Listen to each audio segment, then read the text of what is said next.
Podcast is intended for mature audiences. The views and opinions expressed are those of the panelists and do not reflect in any way those of the podcast partners, sponsors, or affiliates. Enjoy. But Anthony, get up with your man Eddie and Barry Hearn and tell them to check their email. I got something special for you. Hi, this is Michael Buffer, and you're listening to the Voice of the People.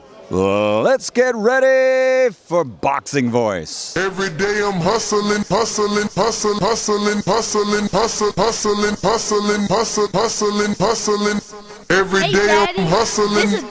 I'm hustling. No matter what nobody say, man. Spirit, can't nobody fuck with me, man. You know, I can't be fucked with, you know. Dollar D Beyonce Productions. Whether you pay to see me win or you pay to see me lose, you're gonna pay. Fuck it, the kids still gotta eat. I don't have to watch, you know, any footage of a fighter. I mean, because I'm Floyd Mayweather, everybody gotta watch me. I knew eventually I was gonna have to fight Oscar. I feel like he was straight up and down, no special effects. BoxingVoice.com. How can Canelo have the biggest deal? Your deal is for 300 million, and I made 350 million just in one fight. And you're fighting on an app. BoxingVoice.com. I'm a king, okay?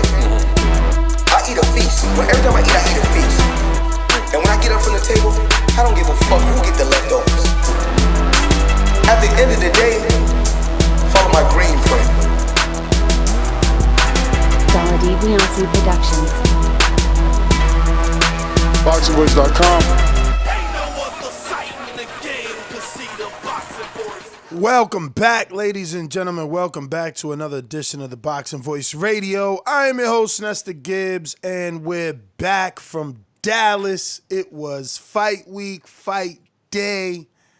Errol Spence put it down, dominated Danny Swift Garcia, the Philly Rican. Shout out to Marlon. So I say he was rocking out with us yesterday in Dallas. Good to see you made it home, safe and sound, champ. Dominator, what up? You already know, man. Got back. It was a little, tiring, on the plane. I had the middle seat. No, but what can I say, bro? This is probably, we say it over and over, but this was the best one.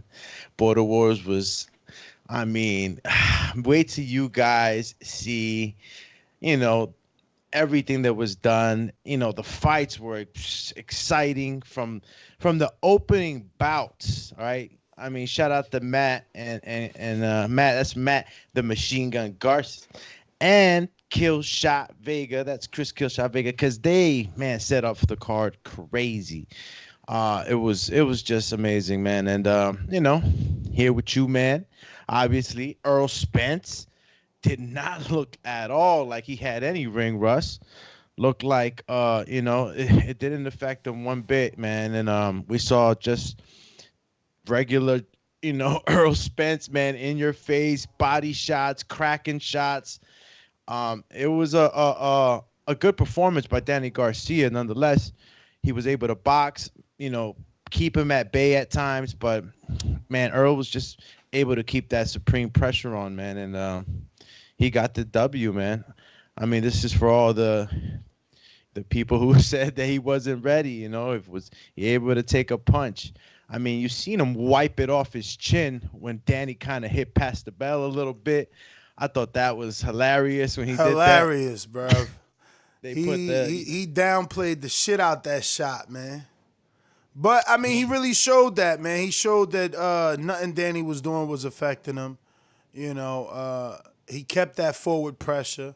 And at the post-fight, Danny said that ultimately he gave the credit to Earl's jab. He said he just couldn't get around it. Yeah, now look, Danny still gave him some good work, man. It wasn't an easy fight, even though he kept most of the pressure. I was surprised to see, and maybe not as surprised as most, but I was surprised to see how much he fought on the back foot and how he was able to, at times, keep Earl at bay with some hard shots. That gut shot that Danny kept throwing, man. He would lift Errol Spence up. At times he was just like, wow, man. It reminded me of the shot that Banana got hit with, dead in the center, right in the navel. And Errol even landed one shot. He managed to cut Errol a little bit. The headbutt was a little crazy. When that headbutt happened, I don't know if you saw Errol Spence, coming back out from the corner, but kind of like, was opening his mouth like he didn't, like he was like trying to check his jaw and how hard. Sometimes I've gotten headbutted before. It rattles your whole face, So it worried me for a second because, when you're in a car accident, you could get, your head and all that stuff. But when he did that little, like, flexing his jaw, he just went right into it. Again, he just came in, pressure. Jab, jab, jab, jab. Now, Danny Garcia, that is, not Angel Garcia. Not Mikey Garcia, because now he done beat two Garcias. Call him the Garcia Destroyer, and he managed to keep Danny backed up with a long jab. And let's not get it twisted, guys. I mean, I know that Danny's solid wide, but Earl was the bigger man. Again, he was the bigger guy. He looked extremely big to me. Only thing is that obviously he's a little lankier and in a sense. But he was just strong as ever. Ring rust. He looked thin yesterday a little bit, right? I didn't think he looked like big. It's not that big. It was just like his energy output was still the same until I saw that he took a couple of the rounds off, and I don't know if it was entirely. I know it was at spurts, maybe last minute and a half of a round or the beginning of one, but he took some rounds off. And I sent that Twitter from Earl on the pre-pro in respect to that, because he did get a little tired. A lot of people said it, noticed it that he took off. Most of the time, when he fought Sean Porter and he fought Mikey Garcia, it was nonstop to the very end with no back foot. But I just thought he was trying to, show you different wrinkles. I mean, you've seen how Danny Garcia was able to peekaboo move under punches. Look, man, I got to give Danny a lot of credit. He made Earl miss those left hooks to the head a lot. He had him missing a lot. Right and hooks or left hooks? Well, it was the left back hook. Okay. And and he also made he made adjustments. Danny was able to make adjustments, and I think that and he made Earl show us more, right? Because you saw Earl getting fancy too. All of a sudden, he started getting rhythm and dipping from side to side and getting low, and you started to see some rhythm and flavor, some showmanship. I was entertained, man. I was very entertained. It's funny because I believe it was Earl himself who said like he hates when he, that he could box, but he hates when he boxes because it'd be boring. And I guess he was talking about the performance last night. Maybe he wanted more. Maybe he wanted to, I don't know, impress people more. I'm not sure, but he's definitely not happy with his performance. I mean, even the tweet that you read it's kind of an indication of that. This tweet is from today. So him wanting to hire a nutritionist and get back with a strength and conditioning coach is a result of how he felt or how he felt he looked in the fight. He said he has to stop doing everything himself. And that's funny on this level, him still winning these fights, him opening up like a book telling us before the accident, he would come into the fight 35, 40 pounds above weight. It would be a fat camp. Now he tells you, look, I'm focused. I'm back right. I've been training for a year. But he still didn't hire a strength and conditioning coach, Like that's something we were doing shows on Andy Ruiz, just getting with Eddie because of everything that it came with. Because Eddie and his team bring a nutritionist. They bring a chef. They got all that. And it's just everything you need. It's just crazy that he was able to do it at that level alone. I mean, I think it all comes from the discipline from the amateurs, man. And his dad. I mean, I talked to him once or twice, and he I guess he was always there to keep him, in some sort of shape, and he's had great coaches along the line, amateur and now, Derek. So it's yeah. Yeah, what? That was a weird ending. It was the cookies that hit me. What the hell? My man was like, yeah, so, his dad was always there, and Derek and the amateur coaches. Yeah. Like, what the hell? Yeah, listen, pick it up then, Chip. Yo, so Earl's boy, Yellow Bees, he was all on IG getting at everybody who bet against Earl, He specifically got at Gilly the Kid. Gilly is heavy into boxing and always got something to say when someone in his area is fighting. I guess he was vocal in picking Danny over Spence. A lot of people thought Spence wouldn't be the same version of himself. Did you see anything different, or were you, is this basically he's back? Because I'm gonna tell you right from the door, I think he's back. My man dominated. He took a round or two off, maybe. Big deal. Who doesn't? It's a race to 7, not 12. So, yeah, I mean, what do you do? I think that I don't have a problem with the way that he performed. He's dominating on the highest level, man. He's not Mayweather Canelo in dudes, but he's Mayweather Canelo in dudes, right? Because, they putting hands on him, but they're not really winning a round.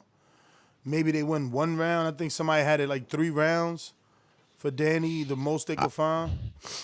It's like he's a taller and maybe stronger Sean Porter type of, he's the same practice. Sean Porter and him, that's why that fight was so damn exciting, man, because both are just super pressure strong fighters that give you they mangle you, man, nonstop from beginning to end. Errol Spence is, that's his style, man. From beginning to end, he gets you. I mean, look, we know that he's back. We know that, he might have taken off a couple of rounds. The Twitter obviously points out that he does a lot of stuff by himself. So imagine him, back with the strength and conditioning coach and getting more people in his camp to get him to that optimal Errol Spence Jr. I mean, we saw it yesterday. He proved to us that not only can he take a punch, he still can keep up a good pace. And if he does get tired, he knows how to fight on the back foot. So Errol Spence is back if he was ever gone. And, I guess where did he go on from this was the next question. And why was Terrence Crawford present at the fight, had the fly, shirt on. I don't know if it was Versace or what it was. The camera was pointed at him. And he was there, man. I don't know what kind of clue they were trying to drop on us, man. But, I'm willing to, bet that he might just be next or a definite, crossover. Me and Ness were talking about it behind the scene, and that's what he said. He's like, maybe they bought his contract out. Man, not even, man. I thought that yesterday, but it's a new day today. Did you read the quotes from Earl? Hey, what happened? Exactly, man. I don't even feel like pulling it up, but basically Earl was like, I don't know what Crawford doing here. He said, I thought he wasn't worried about me, so what he doing here? So it's like, Earl energy whack as hell right now, man. He don't want the fight. He ain't ducking, he just don't want the fight. How you gonna take the same approach you took with Thurman with Crawford now? So now, because Crawford said he ain't worried about you or he don't need you, you don't need him either. This is crazy to me. Well, he does have that Pacquiao option. PBC did post that post that you showed, and it's like, he only has 2 options. Seeing Earl fight Pacquiao to me would be awesome too. You had Keith Thurman who had his shot and didn't get it. It'd just be an amazing fight. I know a lot of guys out there that've been following Pacquiao for a long time would want to see that, see if the old guy, old school guy, gets to beat another young guy. But I'm thinking that fight might not be wanted by the Pacquiao camp. It's a very tough fight. This kid just throws too many punches. He puts too much pressure. He really, really has a lot of crack on his punches, man. Yeah, I don't know, man. You know, we asked Crawford to show up at the fight, man. He obviously listening. He didn't only show up. You know, he took to his social media. He posted. He said, let's see what all the fuss is about up close. Stupendous. I consider that trying. You know, I think that's trying. Earl's statements, I don't get them. You know, Pacquiao picks you. You don't pick him. So I don't know why push Crawford to the wayside when he's pretty much done with his plan, right? Like when he first started this whole strap season journey, it was always Sean Porter, you know, Keith Thurman, and Manny Pacquiao and Danny Garcia. Like, these guys were always there. He always said he wanted them. Only one guy has fallen off that list. But after that, what are you going to do? Fight Ugas? Or are you fighting Jaron Ennis? You understand? So I don't know why he's telling Crawford what you doing here. That's weird to me. If anything, he should have been like, yeah, I like that he here, so he got to see what he gonna get. He don't got, and that's what I'm saying. Why they not? Let me choose my words right, man. But why can't you string us along? You do not have to draw the line in the sand publicly that he said something, so you in your feelings, and now he got to pay for what he said. When you could just twist it a little bit. You know, he was here? Good. He got to see what I'm going to do to him next. Or what he going to get when his time come. Like, but to tell us, what he doing here?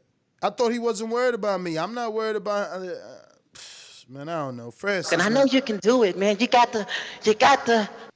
Francis, what's up with your mans in there, man? How he out here telling the last dude with the last belt not to show up to the fight? When we be begging fighters to show up to the fight, my man tells them, what you doing here? I mean, what's up? How all the people out there doing? Sorry I'm late, dude. My bad. Listen, man, thank you to the man upstairs for another one. Allowing us also to have a successful Border Wars event, also to be here back, you know what I'm saying, on land, on 2 feet, talking to you about the things that we love, which is boxing. So shout out to you, Alex. Go ahead. Sorry, I had to jump in here real quick. No, absolutely, man. Francis the praying mantis, man. Yeah, man. Talk, man. You know, Border Wars was serious. But we have a super chat real quick. Ray Jackson says Earl wasn't gone.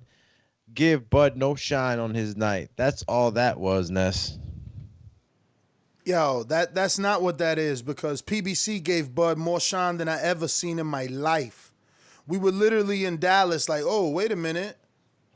Did they buy his contract out because of all the imagery and the vocal, promotion that they were doing on a live pay-per-view with another welterweight? If they didn't want him to shine, they wouldn't even brought him up like they've done in the past.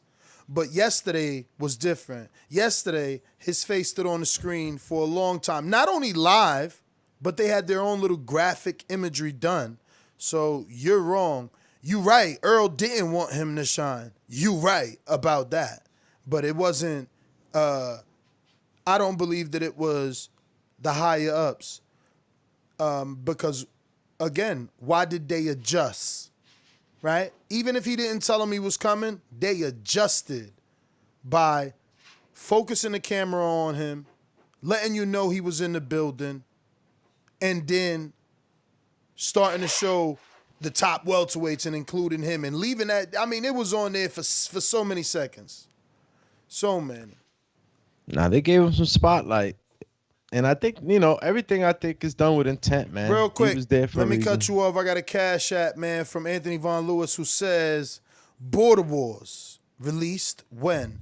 Now, we have a professional videographer that is cooking it up. So once he's done, we're going to have get it. it to you. I think last season took like a week to drop. In the meantime, both Patreon and memberships have plenty of behind-the-scenes footage and should have some of the Raw fights, maybe.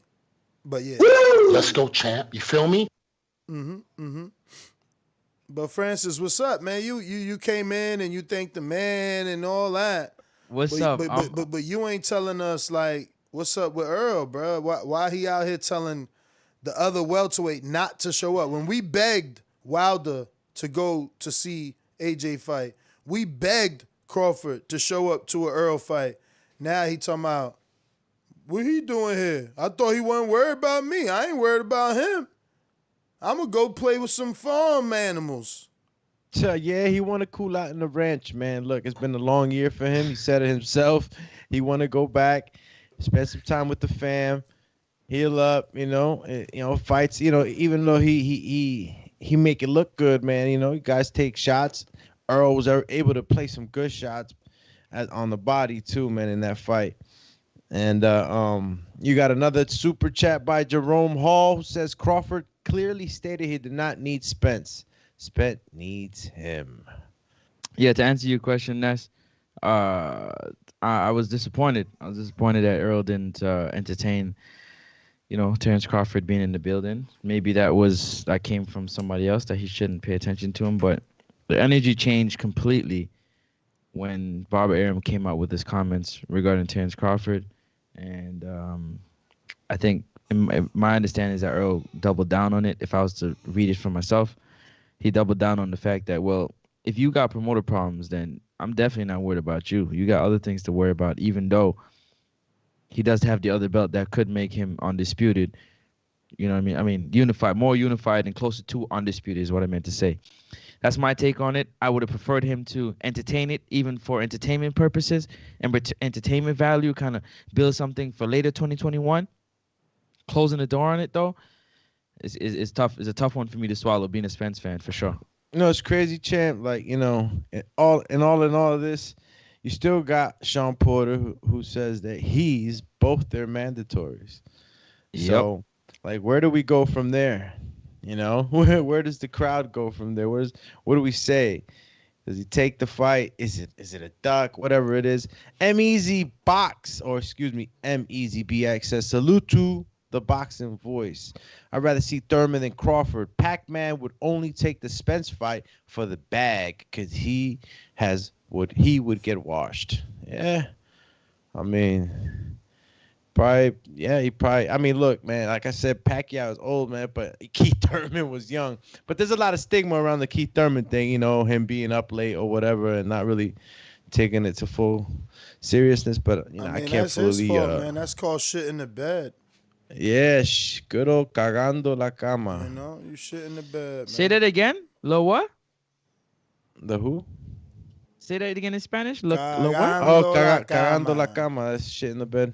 Cagando la cama. Man, okay. Cagando. Cagando, okay. Big Super Max Rodriguez. Chip. PBC was definitely courting Crawford. They know he's a free agent soon. They had to show him a sample of what's to come. We get Spence Bud next December. Yo, and Bud commented on their picture like, I like this energy. But yeah, I like the energy from PBC, not from Earl. Earl out here talking about, why he even here? What you mean why he here? I took it like a challenge, like not like why you here, like I'm mad, just like asking them so that the crowd would hear, like, yo, why you here for? Like, come into the ring, like what you here for? He ain't come to the ring, bro. They know that. I'm saying though, like the way he was talking, what I got from it. Nah, man. It says when asked afterwards if Crawford's appearance at the AT&T Stadium meant momentum was building towards them finally fighting, Spence sternly said, no. During a post-fight press conference, Spence emphasized that he is planning to return to the ring in September, sometime soon in the summer that he is planning to return to the ring sometime soon in the summer, but he didn't exactly express interest in facing Crawford next. And I quote, I mean, he being Crawford, gotta live up to his words, Spence said. If he say he not worried about me, then I don't know what he doing here. I probably wouldn't go to none of his fights. So I'm not worried about Terrence Crawford. Like I said, I'm going to enjoy my time with my kids and chill out and just reflect on this year and a half that, I came back and, we're going to move on to the summertime and see who I fight. So we'll see. I've got to talk to my manager, Al Heyman, and we'll go from there. That's crazy that he said that, man. Yeah, that's crazy. And you know what? You got to remember something, too. When he came on and said that it's a 60-40 fight, I think he was talking to Akin. No, who was it? Akin Barak. It was Akin Barak he was talking to. Shout out to them for the interview. He clearly said that, the doors they're open for negotiation. Crawford obviously it ain't, though. If you telling them not to come, what you doing at my fight? But hold on. I'm going to tell you why. Because the rebuttal, what Terrence Crawford said, well, then if it ain't 50-50 fight, I guess we don't have a fight. So he closed the door as well. So if you close the door, I'm going to close it too. Right? If it ain't 50-50, we not going to have a fight. That's what I'm saying. Pretty much, 2 wrongs don't make it right. I agree with you. 2 wrongs don't make it right. I don't agree with you. And let me tell you, you telling me him and his boys wasn't in the back watching Crawford on camera like, oh, look, he showed up. Yeah, because he know you the big fish. He know he can't get no money without you. So you know what he there for. He there to set up the fight. But you gonna shut it down. I don't know, man. I don't know. That one's a tough one, man. Go ahead, Nadumi. No. I'm just like, all I took from that was like, yo, what you doing in my house here? And obviously, if it wasn't nothing that was from intent or something that was, planned or whatever you want to say, I thought it was still good that Buzz showed up, man. And even though we got that reaction from Earl, I would have liked him to say, yo, come into the middle of the ring or something. But I guess, it just didn't happen. I thought at first that when I started seeing a commotion, when Danny was being interviewed in the back, I seen Angel Garcia and his brother, I guess, arguing with some of the team members from Earl's camp. And I thought it was Crawford's camp, I thought something was going on. And Earl quickly, I guess, shouted out the family and everything got, cooled off real quick. But I guess they were just having some words between camps. But I thought it was Crawford. I was getting excited about it, I would have liked that. But I guess it's not in the immediate plans, man. Or maybe, it's an ego thing. Like, I'm the big fish. You ain't the big fish. Like, you know what it is. I think it's a play for positioning right now. Bruh, Mayweather Pat met, and it was the world stopped when they met in a hotel room. You understand what I'm saying? This don't make no sense to me, man. Again, Mayweather gave us the green print. These dudes just don't know how to follow it. The dude came to the fight, man. We beg fighters to do this, man. I just don't get it. I don't get it. You still got something out of it, right? As a viewer, I did. Look, whatever. Even though what the perfect thing would have been, like, Tyson Fury when he got in after Wilder fought, that was, that would have. But that's not what we got. But what we got from it was that, Crawford's creeping up on him, playing these games or whatever it is.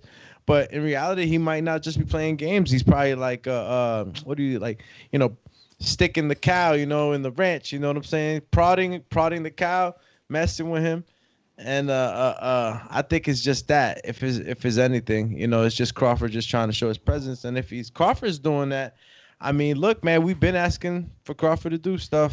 Been saying it here for a long time. And now he's doing it.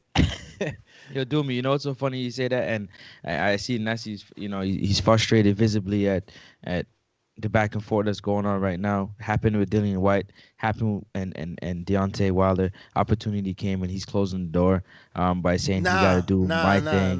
Hold up. It never This is been my like thing. this Okay, though. It never been like this. Like right, like all those fights, the fighters never tried to cross paths. Dillian White talked his shit from across the pond, and Wilder never showed up to none of his fights. Dillian never showed up. Like he showed up, bro. We do whole shows on that, man. Like it just don't make sense. There's really no excuse. He showed up. But I mean, what was that like? Is that supposed to guarantee some type of like fight happening right away? It ain't supposed to guarantee it. Potentially, we're gonna talk about it. Like, what would happen if they got in the ring? It would. It ain't supposed to guarantee it, but I'll tell you what it is. It's what these new dudes, these young kids say these days, man. He was checking his temperature, and Crawford now knows what's Earl's temperature. He showed up. Hold on, before you do that, He showed up. He showed up to check his temperature, and now he know. You know what I'm saying? You know what's so funny about and let that? me tie that in with this. Earl came out today and said, "Yo, I got to stop playing. I got to get my strength and conditioning." So maybe that's why he throwing shade on a fight because he don't want to fight right now because he know he not 100 right now. He know that performance from last night probably wouldn't get it done versus Crawford. So he want to get with his old team. But what we do know is it ain't sound right. I hear that, but how about this? Hold on, before you get to that, dude, real quick. The same. I feel like he's doing the same thing. He's doing a Keith Thurman. He's doing a Terrence Crawford right now, but not as severe. Exactly. Where he's saying to Keith, like, you know what? When we try to make a fight and you're making excuses, like, yo, forget you.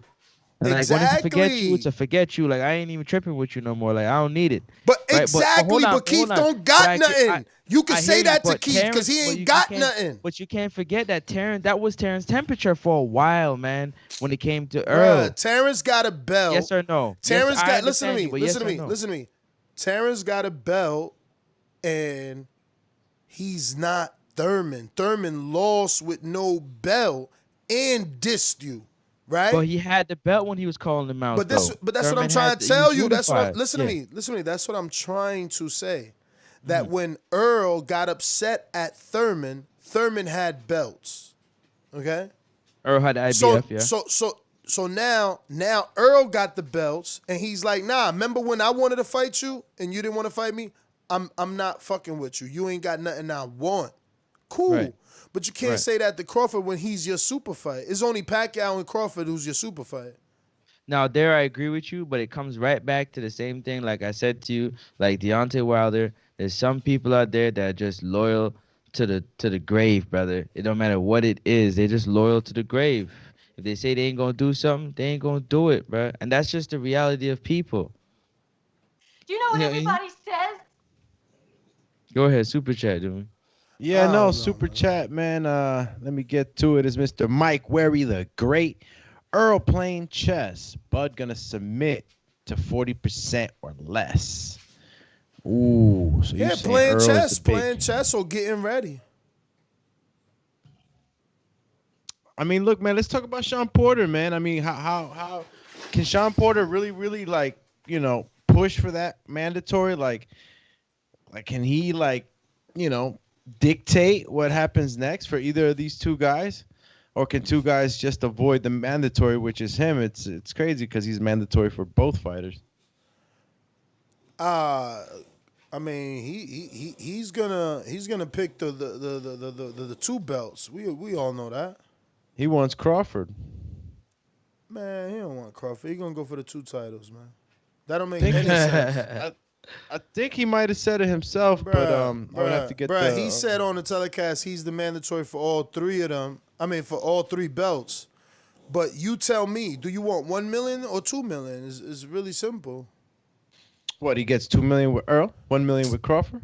You get two belts. He get two belts. I'm not saying he get 2 million. I'm just saying it's two belts. Do you want one belt or two, bro? Like, it's that simple. Do you just want to go beat Crawford and be a one-time champ with the WBO? Do you want to be unified? Like, do you want to be in the history books? If you unify the welterweight division, one of the most, luxurious divisions, it's gonna be in the Thing history is, books. if he goes against Crawford, at least he can go in, into a fight with Spence. He could probably have more leverage with the belt and with the people to have Earl next as well.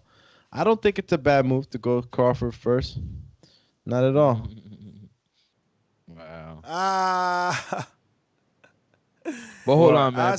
I see them out here trying to show face for Earl, man. Come on, man. Come on. He told Bud what he doing here, man. Get out of here, man. Yo, listen, man. Public service announcement. You know what time it is. You know what I'm saying? We've been away putting on a show in Dallas, Texas. Shout out to Dallas, Texas. Shout out to Border Wars, all the participants, everybody that helped out to make the show a success. Shout out to you, and you. Shout out to the sponsors. You know, we're going to run them down, give them, you know what I'm saying, a little bit of a spotlight because, you know, without them, you know, they made the show even better. And we want to thank them. We got Brian Custer of Last Stand Podcast. Shout out to Brian Custer. Go ahead and check out Brian Custer on YouTube at Last Stand Podcast. The dopest interviews with the super athletes, the super entertainers. You don't want to miss it. Also want to shout out No Label Management. Spencer Fearon, Rob Stanley. You know what I'm saying? They got what you need. If you know what I'm saying, you go over there and check them out. They do soccer and boxing management. That is No Label Management. Go ahead and check them out. Shout out to Spencer Fearon and Rob Stanley. We got Ward Tape. Shout out to Ward Tape. Thank you very much. The fighters, I mean, they look beautiful, man, having their hands wrapped up with the Ward Tape. Shout out to you. That was an epic event, and hope to do it again with you in the next one. Shout out to Adrian Clark. Protect yourself at all times. Shout out. I'm going to say one more time. Shout out to Adrian Clark. Super, super cool dude. Thank you very much for, you know what I'm saying, a beautiful Everlast headgear and 16-ounce gloves that all the fighters participated in. Amazing shows. We had great entertainment, and nobody, so to speak, got injured. So I appreciate it. Thank you very much, Adrian Clark. Also want to shout out Austin No Doubt Trout. Austin Trout. Shout out to Austin Trout. The shirts were amazing. We thank you very much. We were able to hand it out to our fighters, the winners of the bouts. We appreciate you very much. Marlon So Icy. Shout out to Marlon So Icy. He was in the building. You know what I'm saying? He was helping out. He was doing everything that he needed to do, you know what I mean, to make the Border Wars event amazing. Shout out again to Marlon So Icy Sims. Really, really, really cool dude. Go check him out. Also, we want to shout out Undisputed Boxing Gear. Shout out to Coach Rivera and the whole team over there. The gloves were looking amazing, man. Undisputed Boxing Gear. Also, we want to shout out Bravos, Xavier Miller, and Xavier Miller, coach of one Dillian White. Shout out to Bravos.com. Them gloves were crazy nice. I ain't go front. Everybody loved them. That you got a chance to touch them and feel them do me. You guys want to say on that? I mean, yeah, man. It was like, just think about it was like a Ferrari of a glove. You know what I'm saying? It was just, it was shined up. It just felt like it was Fast and the Furious when your hand was in there. Amazing. Shout out to Kendall Holt, KendallHolt.com. Holt.boxing. Everybody wanted those holes. Yo, that was the Maybach. That was the Maybach. They're like, yo, I'll buy him. And it's like, yo, so you many know where people, to get man. them. You know, we direct them over to Holt Boxing. So if you want yourself a pair of Holt gloves, go over to Holt Boxing. You pay them a visit. And yeah, they got some very comfortable gloves, man. All the gloves. Shout out to Everlast again. Adrian Clark, shout out to you. And the gear that was provided. I mean, we're talking about amazing gear, man. Top notch gloves. Yeah. They look good. You know, they would look good. Not your traditional colors, so they were real stylish. Some of the fighters were very happy because it matched some of the gear that they were wearing. So shout out to Adrian Clark. Yeah, go ahead. Don't forget to pick at up all times. Yeah, don't forget to pick up his book, Dark Horse Manager's Memoir. He also got a few more books coming out, so go ahead and check out Adrian Clark, AdrianClark.com. Also, don't forget, you can't forget Big Rig Trucking Agency. Shout out to Big Rig Insurance Trucking Agency.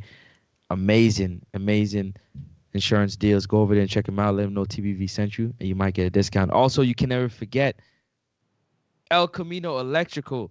Thank you very much for your support. Our Border Wars 9 event. Also, you're sponsoring our shows for 2021. So thank you very much for being a part of, the team. We can never forget Wireless Bud Shop. Wireless Bud Shop, it is the season right now, to go ahead and get yourself and your loved ones some gear. What's up? He donated another set of earbuds to the fight of the night. Wow. Mm-hmm. Say what? Yeah. What? Yeah, Say what? He hit me up like late last night, like, yo, we had any knockouts? And I'm like, yeah, one.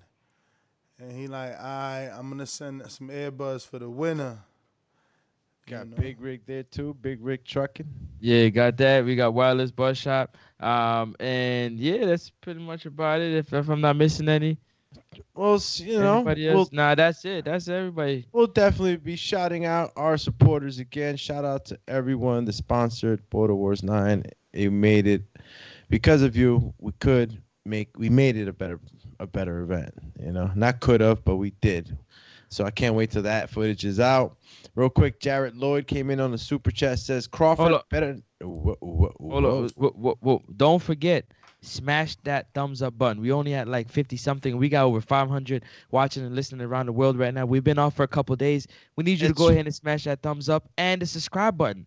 We're bringing content fire. We working out here. We hustling. Refresh, champ. We at 128, 130. Okay. Get us to 200. A solid number 200. We could do that together. Go ahead, Doomy. Together. Jarrett Lloyd says Crawford better not duck his mandatory.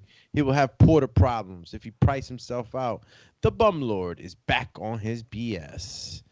And that's yours truly, Jarrett Lloyd. I believe it when I see it, man, that Porter's going to take one belt over two. I'm going to have to pay him real nice to be like, look, man, forget your shot at Earl for 2 belts. Even though you're the mandatory for 2 belts, you've been paying sanctioning fees for 2 belts. Let's just go play chess, man. Go over there and get that 1 belt. No, man. The strategy might be just a little bit too unorthodox for the skipper. M-Easy BX says, where does Danny go from here? Ugas, Josecito, Mikey, Jaron Ennis? Would you still send Danny an offer if your buds camp? I mean, they sent Brooke an offer. They better send Danny an offer. It wouldn't be the fight that I want. Danny didn't let his hands go yesterday. It's becoming a theme. And, he's getting caught in that counterpunching mode and never gets out of it. Stuck on CP mode? It was crazy to watch him and his dad because he said, yo, it was Spence's jab, and his dad got mad. Like, man, it wasn't his jab. You was getting around it. So I don't know, man. Ugas, not a good fight. Ennis, definitely not a good fight for him. Who was the other name he read off? Don't recall. Yeah, I know. Ennis was definitely. Oh, they said Lopez. That's right, Josecito Lopez. But who wants to see? Maybe that. maybe that. I mean, listen, that's a safer fight than Ugas and a safer fight than Ennis. He gains nothing from beating Ugas or Ennis.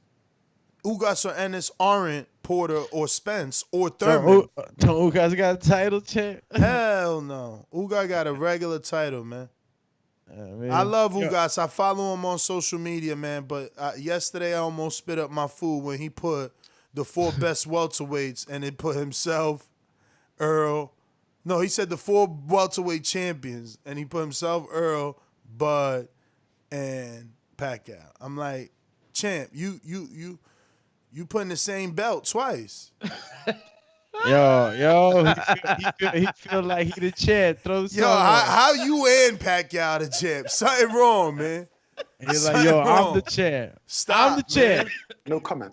Yo, he tripping out here. But listen. Hold on. But if Keith can do it, he can do it. What you mean? What you mean if Keith can do it?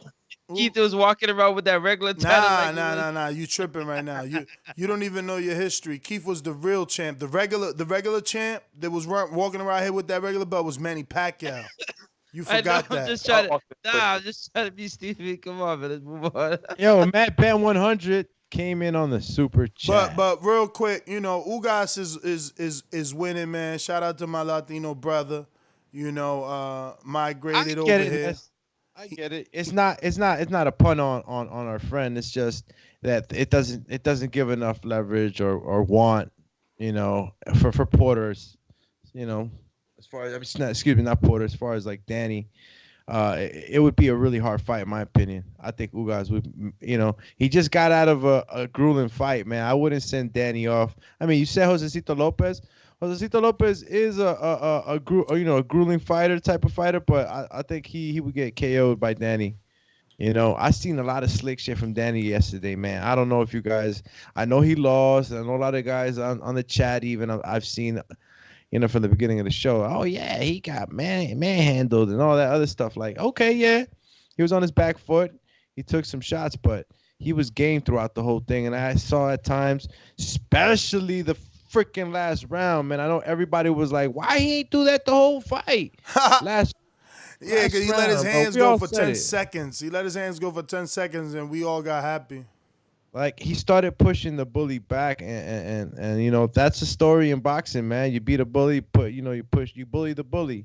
And he had this type of shots that can do that. He just had to let his hands go a little bit more and be a little meaner. He gave, in my opinion, Earl a little too much control of the ring. And I can't really be mad at him, man, because, Earl's been doing that to everybody, so... It's not. I mean, it tells a tale of where Errol Spence is, man. Its skill is crazy, and then his pressure it's not too many people that can handle it. I mean, a guy like Sean Porter, who's usually the guy that just mangles people, even him, when he went up head to head, it was like two bulls, and Earl, in my opinion, won. He won that battle. And why? Why? He was able to consistently stay with the same combinations, same game plan, hitting this guy. And I know that the low blows was, kind of like something that, made him look a little bad. But his combinations and, how he landed him, and of course the knockdown that he was able to get. I think his jab was it for me. I think his jab, he jabbed he just like he did with Danny, just jab. Mikey, just jab, led with the jab.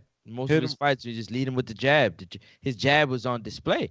He was painting the fence all over. Joe Joyce jab and shit. Hit him with the Joe Joyce jab. He was jabbing look at Danny's eye. You know what I'm saying? Look at when he fought Porter. Porter gets touched up and stuff, but he was like, that's how he kind of slowed Porter down a little bit. You know what I'm saying? Was jabbing him. Jab. Every time he made jab. He was taller too, man. And that jab from his height, Danny shorter, he was able to get over that lead hand and really pepper him, He had that advantage. Did I read Matt Ben 100? Free Smoke Jr. asked who next on his Instagram, Bud or Pac? No, you just read it, though. All right. Who's next, Bud or Pac? Pac. I mean, Pac if he can get it. Of course. Money. If Pac-Man wants to go through the freaking grinder. Money. Yeah, I don't think Pacquiao's picking him though. I think he's gonna go with like Mikey or some shit. Think about it. It's the pressure. He didn't give Danny a chance to set and try to throw a counter properly or anything. It's just the pressure, the constant pressure. He just kept coming. Julius Richards on the super chat says, "Do you think Danny Garcia should go back down to 140 and take on Mikey Garcia? I think Mikey Garcia beats Danny because he will be busy more." Yeah, 140 is impossible. Remember, you fickle boxing fans, that he moved up because he could no longer make 140. So he's not going to go back down. Listen, Danny is at 38 fights in, 2 division champ. Some of you may not respect his welterweight run, but I do. He got in with the best. He couldn't get those wins, but he could reset. He could definitely reset or retire. He could reset or retire. Reset would be fighting the Ugases of the world and the Josecito Lopez's of the world and things like that.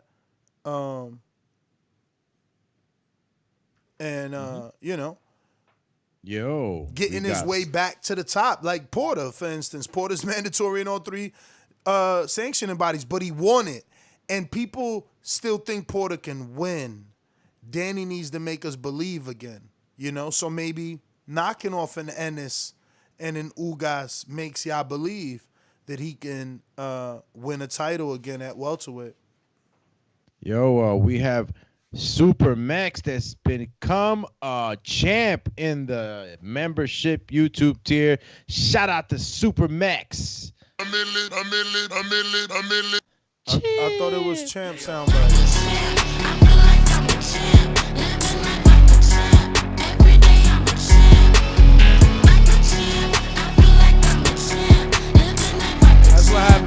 That's what happens when we get a champ on the memberships, man. I gotta say something real quick. Mathis. I gotta say something real quick. What up? Real quick. That's anybody, that's kind of slow. You said real quick. Yeah, anybody that is thinking of joining Border Wars, go to the school of Big Super Max ring walk. Because his ring walk game is off the charts. I don't care if nobody say it. Definitely for me, you know what I'm saying, the ring walk of the night. Weekday fight event. What do you guys think? Definitely the best ring walk of the night was Supermax. The professionally done mix, because his ring walk wasn't just a song. I want to play that song like everybody. He had a DJ professionally mix his song, to the poncho, and then the signature tongue out. So yeah, man, it was everything. I don't think anyone had a better one. Actually, I don't think anyone had a better one. Even though Marvin's looked good because he came in with the belts, but Supermax really killed it. But when you see the finished version, you gonna flip out. Like I'm telling you, because remember you're back where you couldn't see it because you guys couldn't see it, but yeah, it's gonna look nuts. But anyway, that's another story. Let's move on. What we doing? We going to the callers, or we got more? We got one more super chat. Got my man Mr. PBC says the Bud ugly truth is Bud came to the fight just to not get in the ring. Man. To call out Earl, man. The great Spence. He was already on his way home. Bud is 40%. Wow. Yeah, man, he came to the fight though, man. You the one said you wanted him to club a lane. Now you talking about he 40%. This what I'm saying. The dude gives you what you want. You asked him to do something and he did it, and now it's like, nah, let's push the goalpost back. Hey, what happened? They pushing. But shout out to everybody to subscribe to the YouTube channel. We had 117,121. So if you haven't already done so, go ahead and subscribe to the YouTube channel and help us get to our secondary goal of 118,000 subscribers is what we're on the hunt for, and only you can help us get us there. So help us get us there. Looks like we got something, right? Remember? Oh no, that's Soupy. That was super, but we got another one from Wireless Butt Shop. Airbud says, smash the like button. Hashtag no shoplifting. Shout out to Wireless Butt Shop. Get over here! Pick up your butt shops. Don't forget to use TBV discount code and get yourself 15% off. Listen, man, we got to go ahead and switch our attention to the other news in the day, right? We talked about Bud being there, and that not working out so well. But I guess the other weird part of the weekend, even though I don't know how weird it is, right? I felt like this would happen, and it's fucking happening. I think I'm just not as happy as I was when I first said it would happen, because now I want the brother to fight Floyd rather than Logan. But Logan Paul really got the Mayweather fight. It's crazy, and they're doing this pretty, I think, a pretty cool way of selling pay-per-views, right?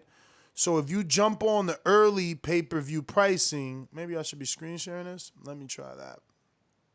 Damn, he's fighting Logan. He didn't want to take on Jake.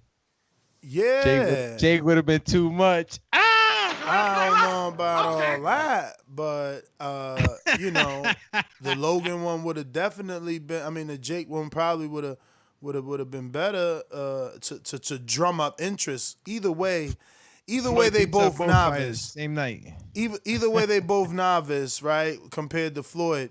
But the weight disparity and the age got me to thinking, and then I said to myself, yo, people gonna think I'm a casual fan, but this is how this works. When a fight is just rumored, you don't believe in it, and then when a fight is made, your brain starts, turning, and you're wondering, how could Floyd lose if he were to lose, right? Because this guy's pretty young, But I'm screen sharing their official little promo here, and it's Mayweather. It's legit, yeah. It's legit. It's Mayweather, Logan Paul. It's going to be February 20th, 2021. No, this is legit. Mayweather is promoting it, and the app that's going to have it is FanMio. But I believe FanMio is just doing the same thing Thriller did, paying the rights fee to get the attention to the app, but they're going to sell pay-per-view every distribution per way that they have, right? The same way that Mike did, which we'll be talking about later. He's also back as a topic on today's show. But undefeated 12-time, 5-division boxing superstar Floyd Mayweather at 50-0 will take on social media sensation Logan Paul in a special exhibition match that is expected to make history. This is your chance to catch this must-see event live exclusively on FanMio pay-per-view Saturday, February 20th. 2021.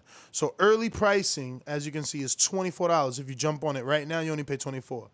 After they sell 1 million, because you took too long, because they sold it at $24, it costs you $40 now. Ooh. And then if you wait until December 29th, which is in a couple of days, you're done. It's cost $60. And by the time February rolls around, it's back at normal $70 price. So what? Yeah, pick your poison. What the fuck is wrong with this guy, man? No. This is what they're doing, right? So they're forcing you to have the conversation with yourself right now. Am I a Floyd Mayweather fan? And do I want to jump on this deal? Or am I going to do like I did the Tyson pay-per-view, and I'm going to wait to the very last minute? I'm going to talk shit like Mario did and then be turned and want to see it and become excited. So they're forcing you by your wallet. You can have Bill Gates money and you can buy this talent. They forcing you through your wallet. It's like, listen, cool, don't watch it. But later when you want to watch it, it's going to cost you $70. Floyd's pretty smart, man. How you doing it? Yeah, but I thought, my bad, friends, but I'm just real quick. But he said you fighting on an app. I mean, he ain't gonna fight it on that. It's like I said, this is gonna be just like Thriller, who paid the television rights fee. You didn't listen, but so this but like Thriller's an app, right? Yep. But I think everything's an app these days. I mean, everything has an app these days. That's for sure. That was just a pun. But yeah, Absolutely not. Yeah, I was gonna say that Floyd's kind of smart in how he's doing it, because Logan is he's the more known star out of his brother in the YouTube world, but he's the lesser of the boxer.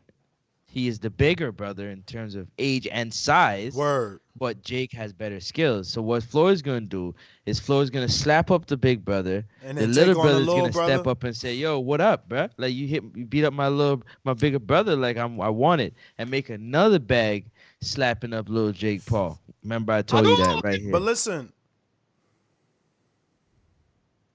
Remember I told you that Jake is good and Logan is good. Jake might be better, but Logan is good, man. I know there's people out there didn't agree that with those point deductions. You know what I'm saying? People thought he deserved to win in that KSI fight, the second one. You know, on the zone or whatever. So he's big, man.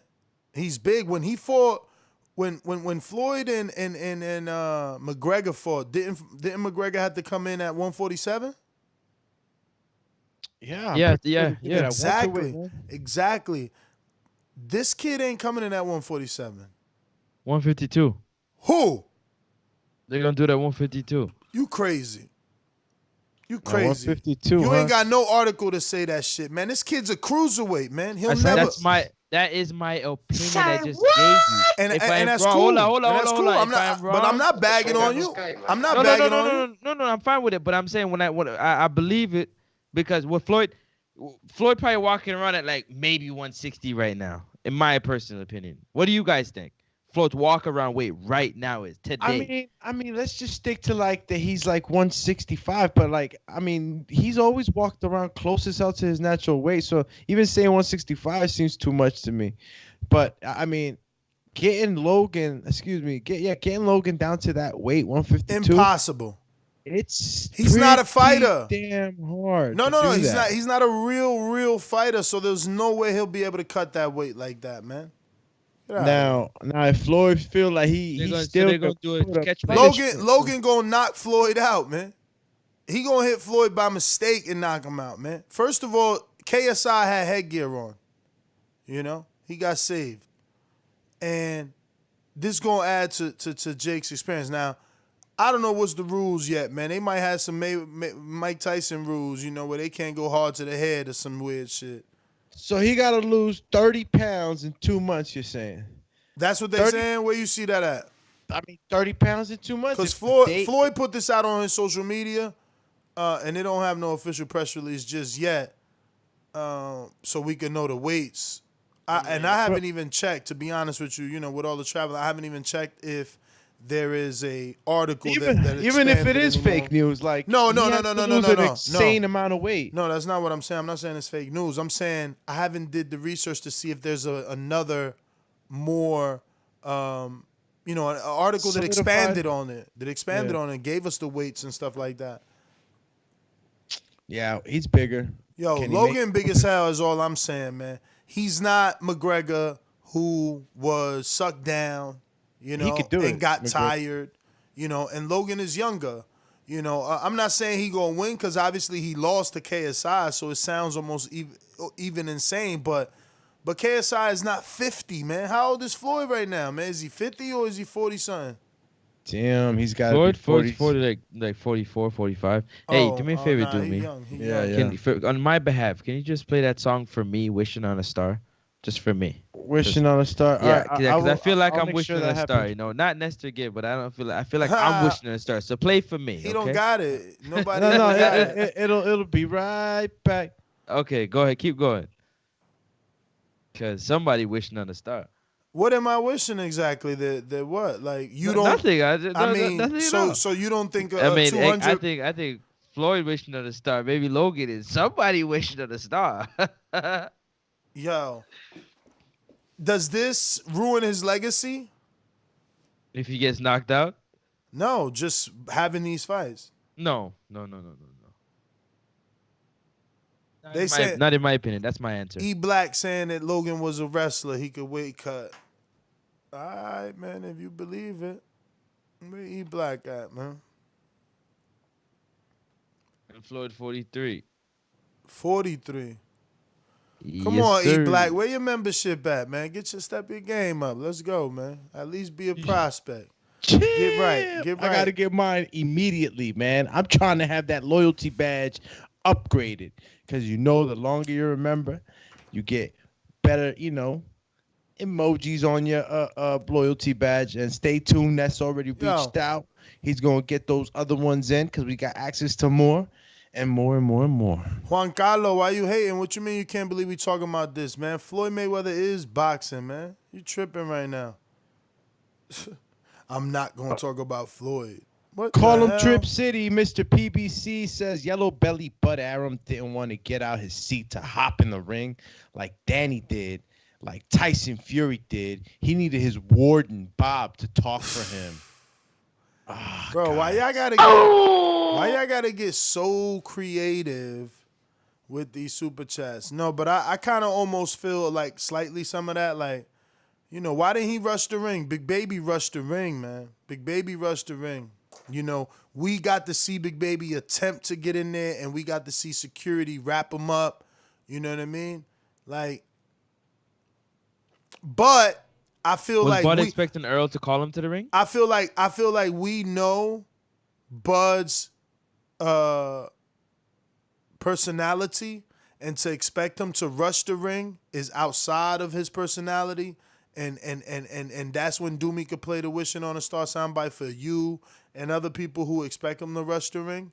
But I wasn't expecting Earl to say what he said, and that's my problem, I knew he would say that. Bud already did all he had to do by showing up. That's all he had to do. He showed up, man. Like, y'all trying to minimize that and downplay it. Like, oh, but he showed up, but he ain't run up on the ring and jump off the top turnbuckle and land with an elbow drop on Earl's head. Nah, of course not. He showed up. What we thought he would never do. And let me not let you forget what we begged for him to do. We've done numerous shows. Like, man, he should Club Elena. PBC specifically has done fucking YouTube chats about Club Elena and them using that term.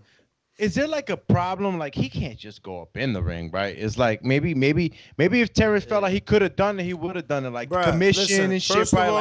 First of all, there is a million reasons why he couldn't have made it to the ring, but just attempting, cameras would have panned to you, man. Them announcers was gonna be like, what? Look at Terrence Bud Crawford. Looks like he has a few words for Errol Spence. Like, come on, man. Like, it is there. But again, why does he got to do that? He already told you in interviews, like, I'm not going to be that dude to get the fight. I'm not going to be the dude that gets rowdy and disrespectful to get the fight. That's not what he does. So, But what would you want Earl? What would you want Earl to say in that? If you was Earl in that situation, I wouldn't when the want reporter Earl, asked you the question, what would your response be? I said, wishing on a star. Yo, that's it. Cut it there. Listen. I already answered that, and I said my answer would have been, I'm glad he came to see what I'm gonna do to him up close and personal. Now he in the line.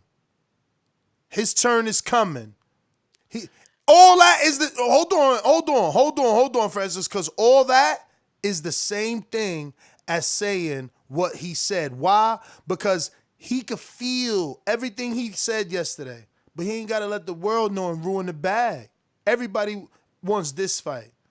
Ain't nobody calling for Pacquiao. We just, as Errol Spence fans, understand Pacquiao's a legend fight. So it's like, yeah, snatch that torch. Go do that. You know what I'm saying? He want to do it too. Go do that. But don't act like we don't want this fight. Talking about, I ain't worried about. So now you ain't worried about Bud, and you ain't worried about Thurman. So what, you about to fight Danny again in a rematch? Hold on, we got two super. Let me rebut real quick. Because I really want to know, like, so Earl said what he said to Bud, right? If he would have said, okay, bet, this is what I'm gonna do to you, I'm glad you seen the performance up close and personal. Bud would have said, so why didn't you say that to my face? I was in the arena. What would your response be? Like, why are you saying that? Why am I he's seeing this on YouTube, as a video? Why didn't you say it to me? I was in the arena. What would your response be if you was Earl? I'm sorry. What, man? What my response if I was in the arena? I didn't roll over and have them tickle my tummy. Yeah, man, phone ringing over here. What up? Apologies. No. Well done, Mr. Gibbs. That wasn't me. That was Lioness. Well done, That was Gibbs. Lioness that did that. But listen, tell me. I'm serious. I was texting. No, hold on. Let him do the super chats and I'll let you know. A few that came in, man. Luke Garcia says, I guess I'm hating a bit, but the Paul brothers should have to come up in ranks like everyone else. They shining over the others that puts in the daily work. Poop emoji. Man, get out of here. They put in daily work too on them YouTube channels to get as popular as they have, so they get on Mayweather's radar, man. What are you talking about? You think this is an easy job? You think it's easy to get up and create content every day? Every day, that's what they did, and they got on a massive level. I would never hate, man. I would never hate. Those dudes are inspirational, man. They're gonna birth, a bunch of fucking YouTubers to come. Mini Jakes and Logans out there. Roger Castillo says easy money for Mayweather. Smart business move by Floyd. Hopefully they put Jake Paul in the co-main event.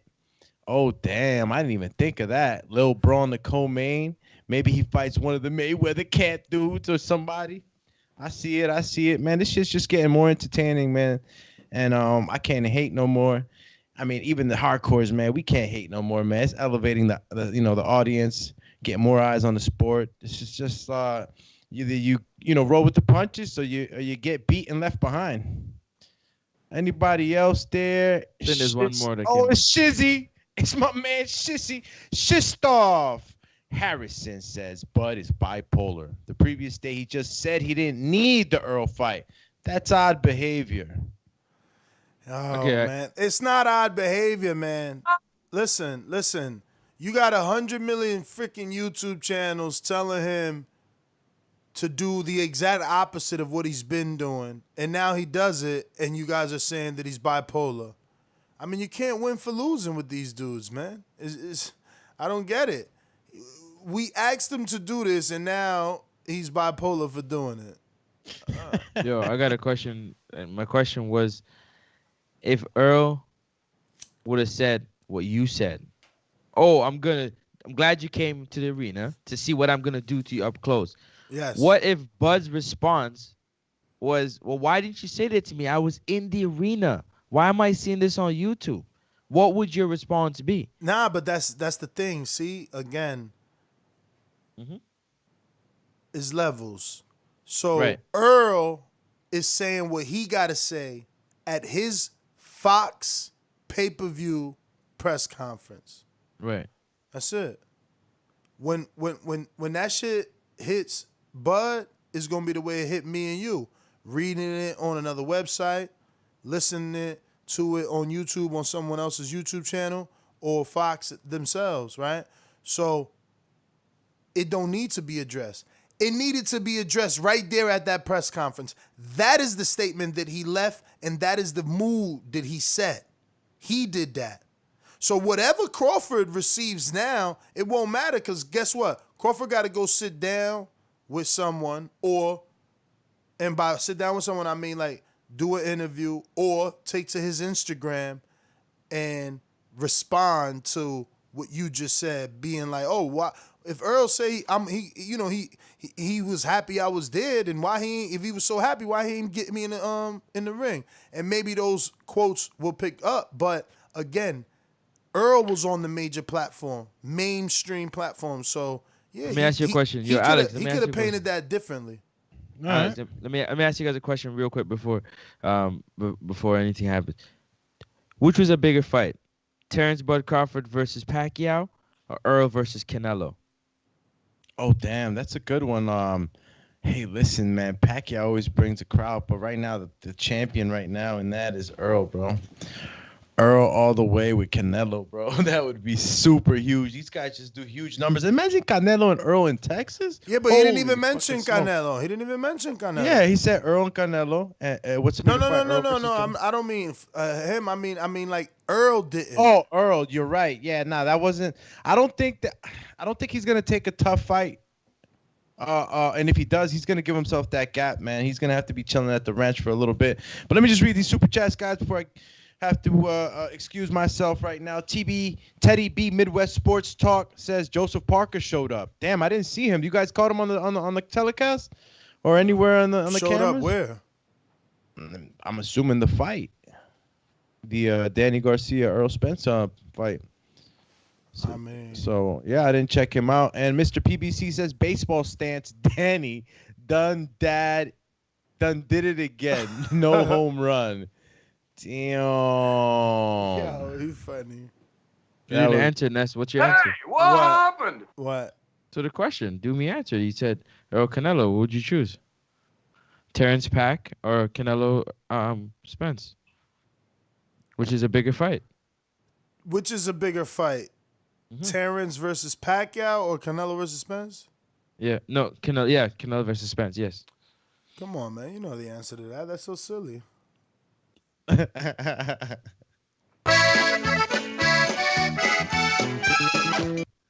Why is that silly?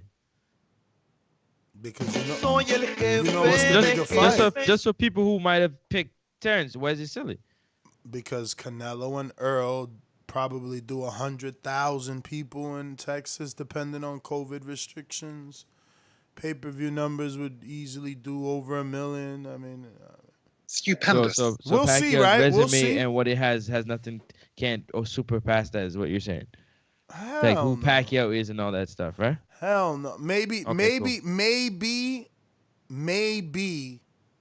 it can, because it could be so like, wow, this is not a cash out. This is a dangerous fight. This could be Pacquiao's last fight. This could be, you know, this is a dangerous fight for Pacquiao. You know, like they could sell it like that. And the casuals pick up on that. Like, wow, he's 40-something years old. This guy's knocked out his last 9, 10 opponents or whatever, you know? Yeah. I mean, you know, because remember, Gennady didn't do well, right? So Gennady is Crawford in this situation. He didn't do well on pay-per-view when he fought Lemieux and when he fought Jacobs. So Gennady did great when he fought Canelo, and that's because people thought Canelo was going to lose, right? Mm-hmm. So if they think Pacquiao is going to lose, they might tune in. Call you, tune in. Shistoff Harrison says the only channels asking Bud to go to EJ's fights, Crawfish don't mess with. Really? Am I really the only one that wants him to come to the fight? I mean, I'm glad he listens. Shout out to Bernie. Must have been Bernie and Stonebone told him the plan and shit. Like, yo, go to the fight, man. Smoke him out. Are you not entertained? Smoke him out, man. Go to the fight, man. Shout out to Smoke him out, Jay in Las Vegas, man. Border Wars fighter. Yeah, man. Smoke him out, man. Go to the fight. And Porter was there too, right? Porter was at the fight? Well, of course. Yeah. He was commentating. So that don't count. That's what, so that, no, I'm saying, so that's, if you don't get, that don't happen with Earl, he might get something done with Porter. I'm pretty sure they cross paths. Oh, you talking about Bud and Crawford? Yeah, Bud, yeah. I mean, Bud and Porter. Yeah, listen. I want that fight because I know Porter's mad. Porter's mad at Bud. Mm-hmm. Porter's mad at Bud, and that's why I want that fight. Porter got a chip on his shoulder. He don't like that he's being excluded, and he about to check Crawford's temperature, man. Like you young boys be saying. So we gonna see. You know, I just don't believe he gonna turn down two title shots for one. I don't see that. I hear people every time I say it, I get a new DM or a new text message like, "Yo, man, he said it last night, man. He said he want Porter, man. Porter want Crawford." I hear you, bro. I hear you. But I believe it when I see it. Mr. Wow. PBC with the super chatty. You got it? Yep, the Bud Ugly Truth baby boy, 25 to life, looked like he was out on bail at the fight. PBC bout to hire him some Bob. Wants to fire No, him. since PBC. Bob wants to fire Yeah. him. Okay, let's read that again. Hold on. Let me pull it back up. This shit moving fast. Okay. The Bud Ugly Truth baby boy, 25 to life, looked like he was out on bail at the fight. PBC bout to hire him since Bob want to fire him. PBC 2020. In other words, he out on bail looking for somebody to pick him up because Bob is looking to get rid of his ass. But why we gotta associate Bud with jail and being on bail? And secondly, he did not look like he was out on bail. I'm screen sharing his picture with him and Antonio Tarver. And I don't know. What do you see here? I mean, those are probably like some red bottoms, right? Louis Vuittons or something. Those little spiky shoes that Eddie Hearn be wearing. You know, dripping. I think somebody said that was like a Versace shirt. So it don't look like he out on bail, champ. With your little metaphor. But anyway, what else we got? Mike Tyson literally does 1.6 pay-per-view buys. That was the official number, according to the Thriller CEO. And I threw that in there because it's like, yo, he really did 1.6 during a pandemic. Boom. That's Nostalgic almost purposes, $2 million, man. Huh? That's almost $2 million. It's Mike Tyson. We're talking about Mike Tyson, man. Heavyweight champ, undisputed heavyweight champion of the world, man. Mike Tyson, man. Mike Tyson, the most he crossover. You talk about Michael Jordan, Michael Jackson, Elvis, like other people like that, like Mike Tyson, Mike Tyson. Any big superstar name you have out there, his name rings up there, Mike Tyson. So I'm surprised it wasn't more. I'm surprised it wasn't like 2 to 3 million because it's Mike Tyson. Yeah, man. That's Honestly. a huge number, man. Lot of rumors about a possible Evander matchup on the Legends League. Any interest? Hell yeah. I want to see more, man. I want to see more legends step up and put in the work and train and get that one last hoorah, one last clap, make another bag. I love it. Well, let's go out to the phone lines, man. You know the number to call in, 1-425-569-5241. Press 1 one time. Voice your opinion right here on the Voice of the People hotline. Don't forget to add Nestor Gibbs on Skype to be part of the conversation. Listen, Francis, so we doing February, March for the first quarter, right? Uh-huh. On the Border Wars tip, right? So what the people want to do is make sure they either hit me or you up and let us know if they are interested in first quarter East Coast or West Coast for Border Wars. Even though I'm not really big on the West, man. Not really big on the West. No South?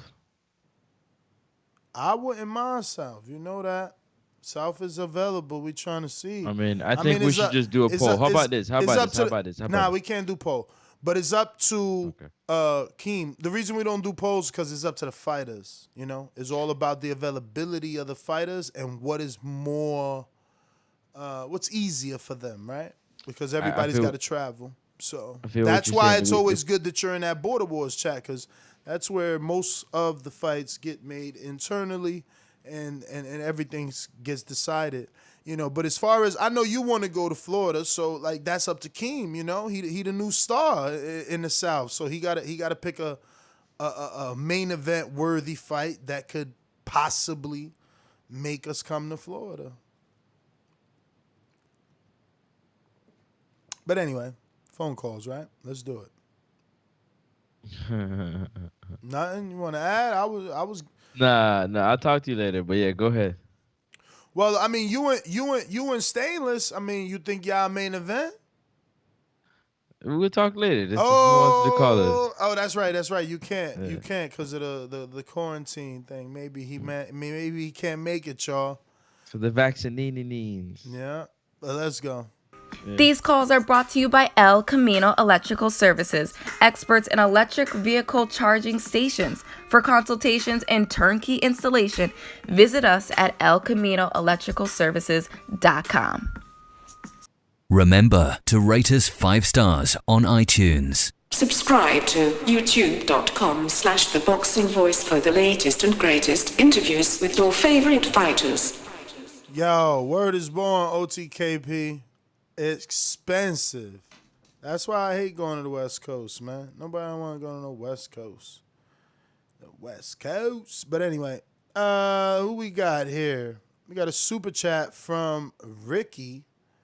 Ricky says, shout out to Lil Frankie and TBV Familia. Okay. Damn. Is that? He talking about you? I have no idea who Lil Frankie is.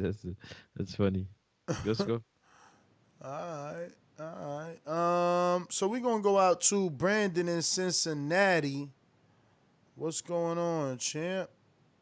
Hey, whole nother time zone. Jumped up for back with our mind on. Can't play when you here, get your life stole. If you bring it here, then the price grow. Phone jabbing and punching the line long. I drop a pigeon, let 9 go. We slap with the fake glass and white go.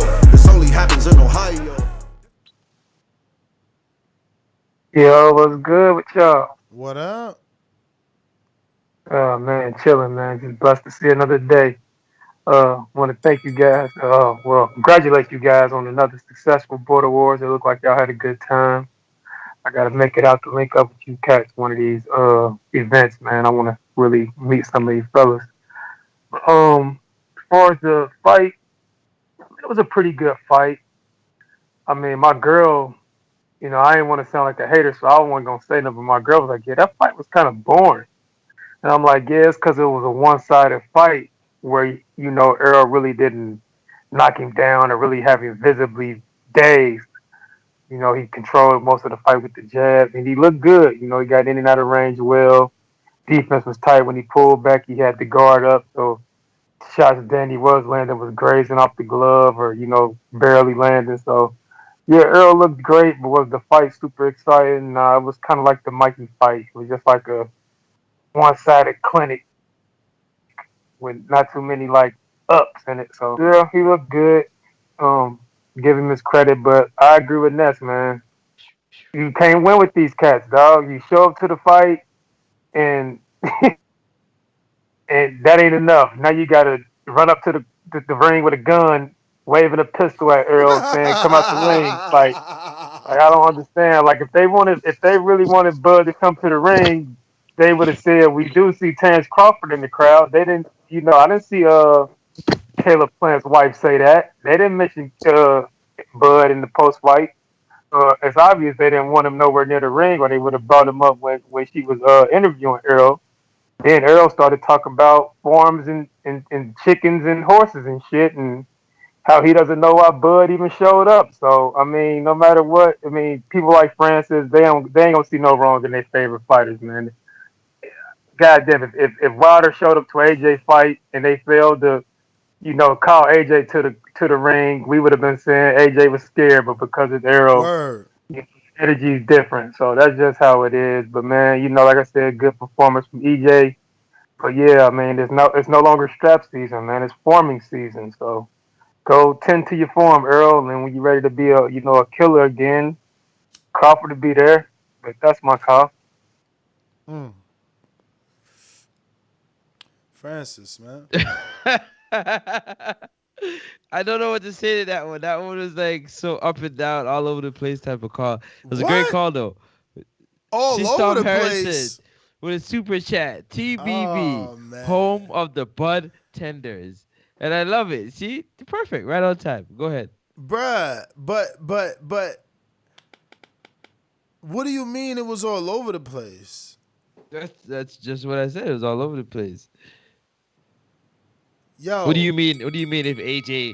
What he was saying who the Yes. What do you mean? Come on, man. Come on. Talk about it, man. Stop being biased, man. How am I being biased? Bruh, he gave you the perfect example. If Wilder would have showed up to an AJ fight, yeah, we would have been saying AJ was ducking.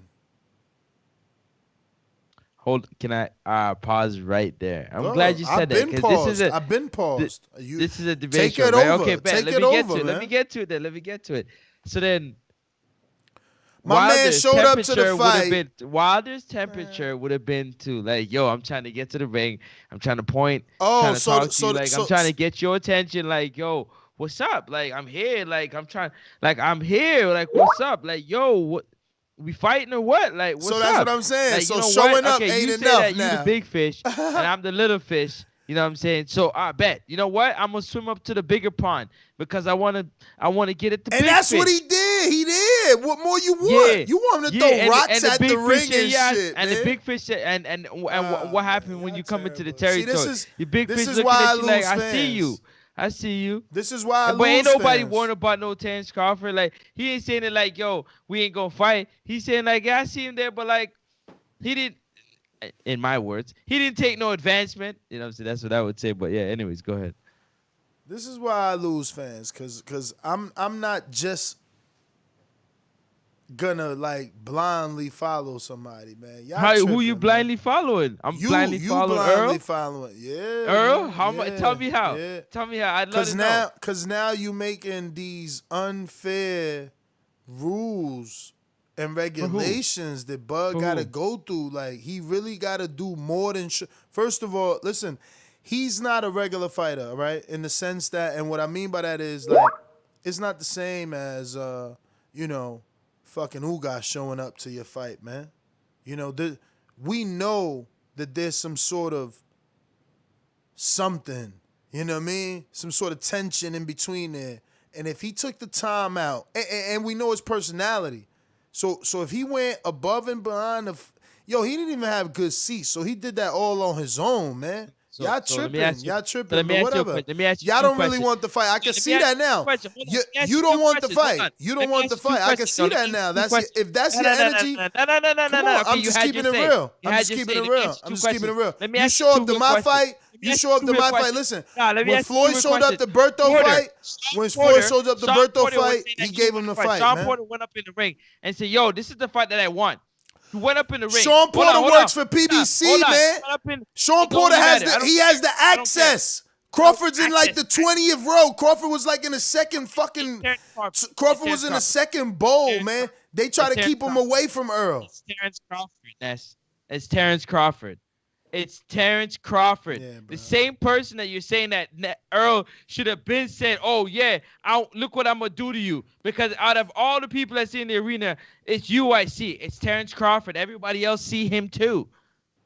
It's Terrence Crawford. You're not telling me if Terrence Crawford tried to get in the ring, they would have told him no. It's Terrence Crawford, man. All right, man. So what about the fact that Pacquiao showed up and he ain't even take the fight? So getting in the ring don't mean shit. The fact that Bud, why? The fact that listen to me. The fact that Bud showed up to a spot that you didn't think he would show up, that speaks volumes. You don't need to do anything else. I'm there. I'm there. No, nah. That's see why? Because I'm Terrence Bud Crawford. No, not because I'm Terrence. Bro, because why? You know what? I'm going to move on. I'm wasting time with you. There's plenty of calls. I'm sorry. I'm going to just go ahead, man. You tripping. Your energy ain't the same. See, I'm on your helmet. Let's go. Come on, I'm on your helmet. Let's go. On my helmet. Bro, helmet, bro. You're not listening, Linda. They all show bias. I've seen that. I'm the only one. I'm the only one that y'all all got a favorite fighter. I don't do that shit. What do you mean favorite fighter? I like all fighters. It's the same thing. If it was Terrence Crawford that was in the same position, you don't like all fighters, man. You don't like all fighters. I would have said the same thing to Earl. You don't like all fighters, my man. You don't like all fighters. You got to keep the same temperature with everybody. You wouldn't have that energy if you liked all fighters because he showed up to the fight. He showed up to the fight, bro. All right, let me go to J-Mac, man. Let me go to J-Mac, man. You know how these bitches is in the sport. Total disrespect. Kid has no class, no style. a gorilla, I'm a dog. I'm a dog, I'm a gorilla. The smartest thing you can do is to stay away from Darius. It can't be the boogeyman if I'm chasing him. You want to bet? You bet 100,000 on that. Let's bet $1 million. Easy. Let's bet $1 million. Yo, can y'all hear me? You. Hey, shout out to another amazing Border Wars. Definitely felt like family running it back, hanging around you guys. Like I said, I enjoy myself every time. The event was amazing. The energy was high. Shit, I mean, it just had a blast, man. Brandon, you definitely need to get out there. It's some real solid shit going on. Ain't too much goofies gonna make it around there in that environment. So definitely link up with us and get there. For as the fight, I enjoyed the fight. I definitely seen Errol dominate. I had it 8-4, 8 rounds for Errol, 4 for Danny. I owe Danny flat-footed as an apology. He was able to time and catch Errol coming in a few times, which was a little more surprising to me. And I was surprised at how he was able to box Errol at times. Therefore, definitely me being a Bud fan, and definitely was looking at the openings, and I'm even more confident that Bud beats Errol after watching that performance. I don't think Errol, as good as Errol is, I don't think he know how to close guys out. He had Danny hurt multiple times. He actually buckled Danny a few times. But the pressure he constantly put on Danny, he never put something together to where he can get Danny up out of there. But he still dominated him. I'm going to still give him his just due. But like I said, there's a difference from being LeBron James and Michael Jordan. Michael Jordan know how to kill. LeBron James pass and refer to his teammates. Great fight. Looking forward to the fight for us. Bud being in the stands, getting in the ring, running to the ring with a pistol, calling out. Errol was the one that had the mic in his face. He was asked the question. He started talking about his horses and his ranch. If it was the other way around, when the spotlight is on you, if you want Mr. Undisputed, I want to get all the belts, it's strap season, you call who you want to call out. Champions fight champions. He knew Bud was there. Bud was in the building. Bud being there was more than enough. Bud ain't no scrub where he got to run and scream and say, I'm here, please. Like, let me get it. Nah, he ain't got to do all that. And we, like Ness pointed out, we know how he move. And it's funny when goofies try to tell how a solid or a real one move, like they've been in that room, like they've been in that ring, like they've been under that pressure, like they've been under the lights. That's why fans sometimes get treated like fans, because we get so emotional and we feel like, oh, he need to do this, or he need to do this, or he need to move this way or move that way. How about we respect the fighters for being who they are and staying true to themselves? Because some dudes be out here on some goofy ass shit like somebody from Cincinnati. I mean, but that's just how some fighters get down. Bud moves how Bud move. Bud energy has been the same. We know what's been the problem with the promotional company. We know he has knocked out every welterweight. We know who he's been calling out. Stop acting up and acting like we don't know the dude want to smoke. And stop acting like Errol didn't not address anything or call Bud out. Like I said, when he was asked the question, he started talking about a ranch and his horses. For as everything else, I don't know how much time I got left. Like I said, I enjoy myself around you guys. Francis, have my $500. Cut it. Yo, listen, J-Mac, that was a great call right there. Everything that you were saying, I agree with some things I don't, but you said it right there. And I was saying to Ness, but he's not listening tonight. I don't know what's going on. Maybe, the flight had something to do with it. But for whatever reason, Terrence Crawford came in the building like, yo, I'm here. I'm Terrence Crawford. Like you said, he ain't no scrub. He's not supposed to jump in the ring and, oh, I want to fight. He ain't no scrub. And that's right. That's what happens when you sit on your high horse and you're not willing to go after what you need. Yo, so that's how you gonna flip it? Oh my God, terrible, bruh. Thank you.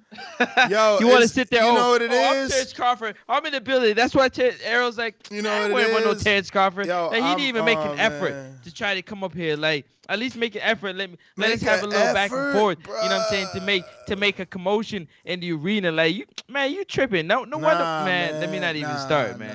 Nah. You know what it is? You know what it is? It all depends on how long you've been following Terrence Crawford, man. You know, if you've been following him as long as I have, you know that what he did yesterday was big, man. I know when he left, I guarantee you he talked to somebody and he was like, see, I told your fucking ass I shouldn't have did that shit. I knew it because he didn't get the result he deserved. He went outside his comfort zone and you not respecting that. You on some, I don't even know what to say. I'm supposed to applaud you for something that you're supposed to do. Like, yo, stop it, Ness. Stop it. Okay, bro. listen.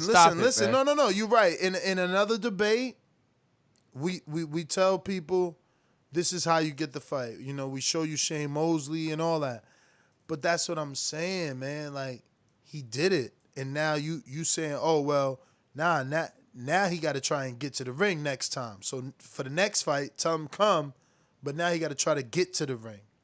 Like, come on, man, you bugging. Maybe that in itself might even spark a conversation. The fact that he get there, but at the same time, it would have been more of a selling point if he tried to get into the ring. But this is what I'm trying to tell you. Like, again, if you followed Bud from the beginning, I understand what you're saying. Him. Even the live he did was big for him. That he did for people. Exactly. I get it. So he doing everything you asked for. Like you, now you a hater. That's how I gotta label dudes haters. That like my man is checking all the boxes. They like, yo, they want me to be on my live and answer the people more. Cool, I'm on my live and answer the people. They want me to show up to the fight. Cool, I'm showing up to fight. They want knockouts. Cool, I'm on a knockout streak. Like it's starting to be some hater shit now. Cause look, we could talk about resume. Because we could talk about resume. We could talk about resume, and I'm on your side. But if we talk about trying to get the fight, like, dog, what more you want him to do? He got to fucking send smoke screens now? Don't get fed, bruh. Yo, super chat from Boxing King 22. God, damn. Spence the Olympian should be his new name, boring smart fighter. Crawford pound for pound top 3. Crawford would have KO'd both Garcia, guaranteed, no doubt. We have a next super chat coming from Chistov Harrison. Crawford in ring after Green Machine fight. I ain't gonna mention no names. Crawford in ring after Green Machine fight. Quotations, I ain't gonna mention no name. I don't really understand what that means. We got Donald Banks coming back with a super chat. Finally, Ness, you right. And they was not letting Bud in the ring. Spence don't want the fight.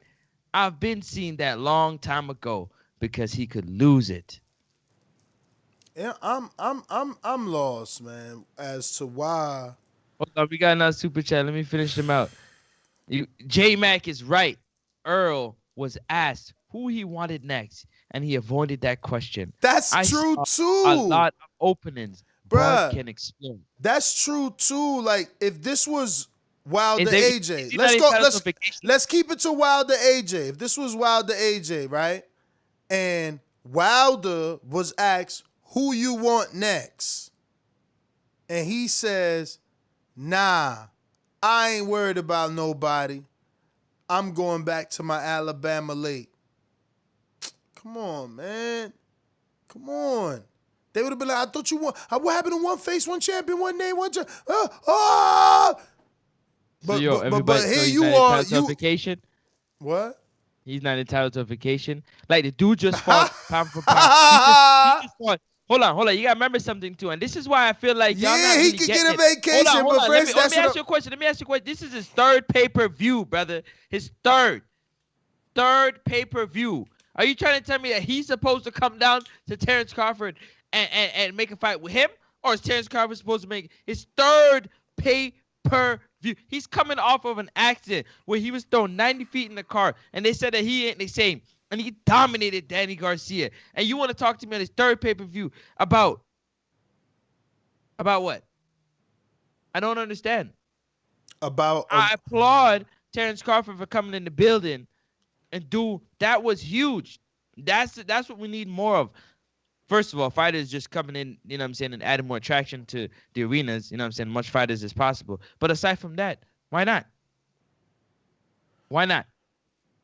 Bro, I'm gonna keep it moving to the callers, man. You on one tonight? I hear you, man. I hear you. All I'm saying is, when Triple G showed up, they called Canelo a duck, man. Keep that same energy, man. You know what I'm saying? Keep that same energy. We going out to Seattle. Mr. PBC, baby. BoxingVoice.com. I'm the flyest. Canelo talking about he believe he can win. Go to my kitchen, get the sharpest knife, and cut the bullshit out. I don't care what you do good. I do every fucking thing great. Mr. PBC, baby. Yo, what's good, everybody? That was a beautiful fight last night. I'm kind of curious on what happened to those Danny fans. They must have, scattered, ran like some rats after the fight. What happened to the Latin buyers? Danny got all these punching power. It's funny to me. It's funny how we get on this call and forget everybody called in, had Danny beaten, Errol Spence. He got all this power. He don't let his hands go. He got the baseball stance, never swings right to get that home run. His daddy, he needs to get rid of his daddy. His daddy's not a good cornerman, not a good trainer, not good at the mitts. It's official. He needs to get rid of his dad. He has so much potential. And I think his dad's holding him back. To the Crawford stuff, I mean, if you're not a go-getter and you're an introvert, I get it. Maybe he wanted Errol Spence to call him out, tell him, hey, let him walk up here, give him some water. Is he hungry? Feed him. He's 60, I'm 40. That's how it is. He's not worried about me, but hey, let him come in the ring so he can talk about maybe stuff that he wants to talk about because he's an introvert. But it's funny how we get on this back call and talk about stuff, but the dude didn't get in the ring. He was right there on ground level. He could have jumped over fences, snatched the mic, had Aram, shoot somebody to get the mic, a bunch of stuff. But he didn't do that. Simple fact, man, he ain't Danny, he ain't Tyson Fury. Tyson Fury got in the ring like a champ does that wants to be great. If you don't want to be great, you want to sit down, go home, eat some snacks, do that. No champs are introverts. Just like Bob Arum said, you ain't gonna get paid if just because you're good at singing doesn't mean you're gonna sell out. If you can't sell yourself, that's my call. No, you know what it is? He's Terrence Crawford and he's above callouts. That's exactly what it is. We're gonna put it like that. He's Terrence Crawford and he's above. Showing above up to the fight is a call out. I understand. Taking to your social media and saying, I'm gonna go up close and personal, see all the fuss about that. Like, he posted about it, bruh. Like, man, get out of here, yo. You just off Harrison with a super chat. Canelo literally threw his belt away to not fight GGG. That why he was called a duck. Okay.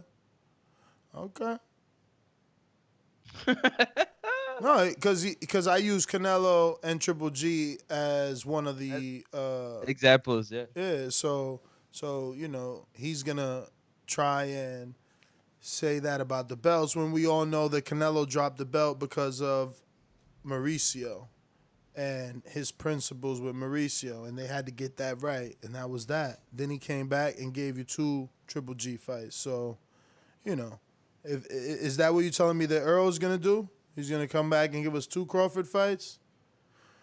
We got KDDR7989 says Al Heyman and PBC has his welterweight on the witness protection program when it comes to Bud. Ain't no mention in Terrence Crawford as possible opponent. Ain't no mention in Terrence Crawford as a possible opponent for EJ. Too busy building farming career now. Yo, too busy building his farming career now. Yo, that's the thing that was funny about this, right? We were all together watching this fight, man. Let me real quick shout out JT and J Mac, King Boy. Hey, yo, King Boy here. Hey, yo, King Boy here. Shout out to Info Joe, JP, Dumatron. Who else was there, man? It was Sean was there. Sean. It was a lot of us, man. A lot of us. The point is, I thought Bud being in the building, watching that telecast, and seeing them put Bud's face on there so much for so long, we was all shocked. Look, we was amongst hardcore boxing fans, and once we started talking, we thought, oh shit, Al bought his top rank contract like Andy Ruiz. You know, he gave him the money. That's why Bud is there. That's why they putting his face on TV so much during Earl's pay-per-view. That's why they keep talking about him. That's why they put the live camera on him to build it up. That's why they put him on Fox on PBC's. Not Premier Boxing Champion. Fox on PBC's Instagram channel was the one that put it up. You know, a very nice picture. I'm sure I'm going to use it in the future. Let me go to it. You know, not only that, who else? Then you got Top Rank. Let me just show you all this, right? Let me show you all this that's going on, because somehow, some way, Bud was supposed to jump into the ring and light a fire somehow and send smoke signals to Earl. So what? No. I'm not done. Look at the screen. Fox on PBC put, line them up. Who should Errol Spence Jr. fight next? They didn't put Manny Pacquiao's name first. So I see people in the thing saying, oh, Crawford just clout chasing Earl.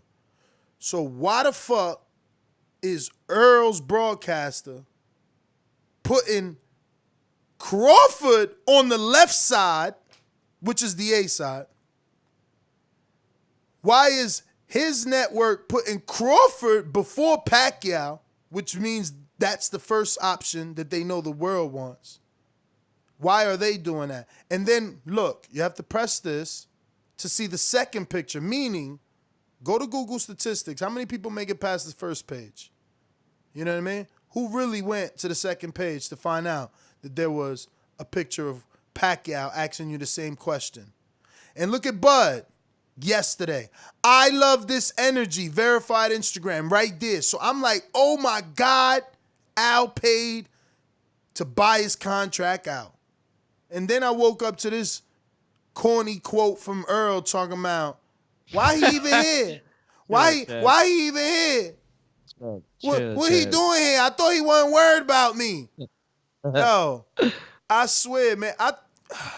You know what? I'm going to a caller, man. I was about to say something else, and I know it ain't nice. Don't hurt yourself, chap.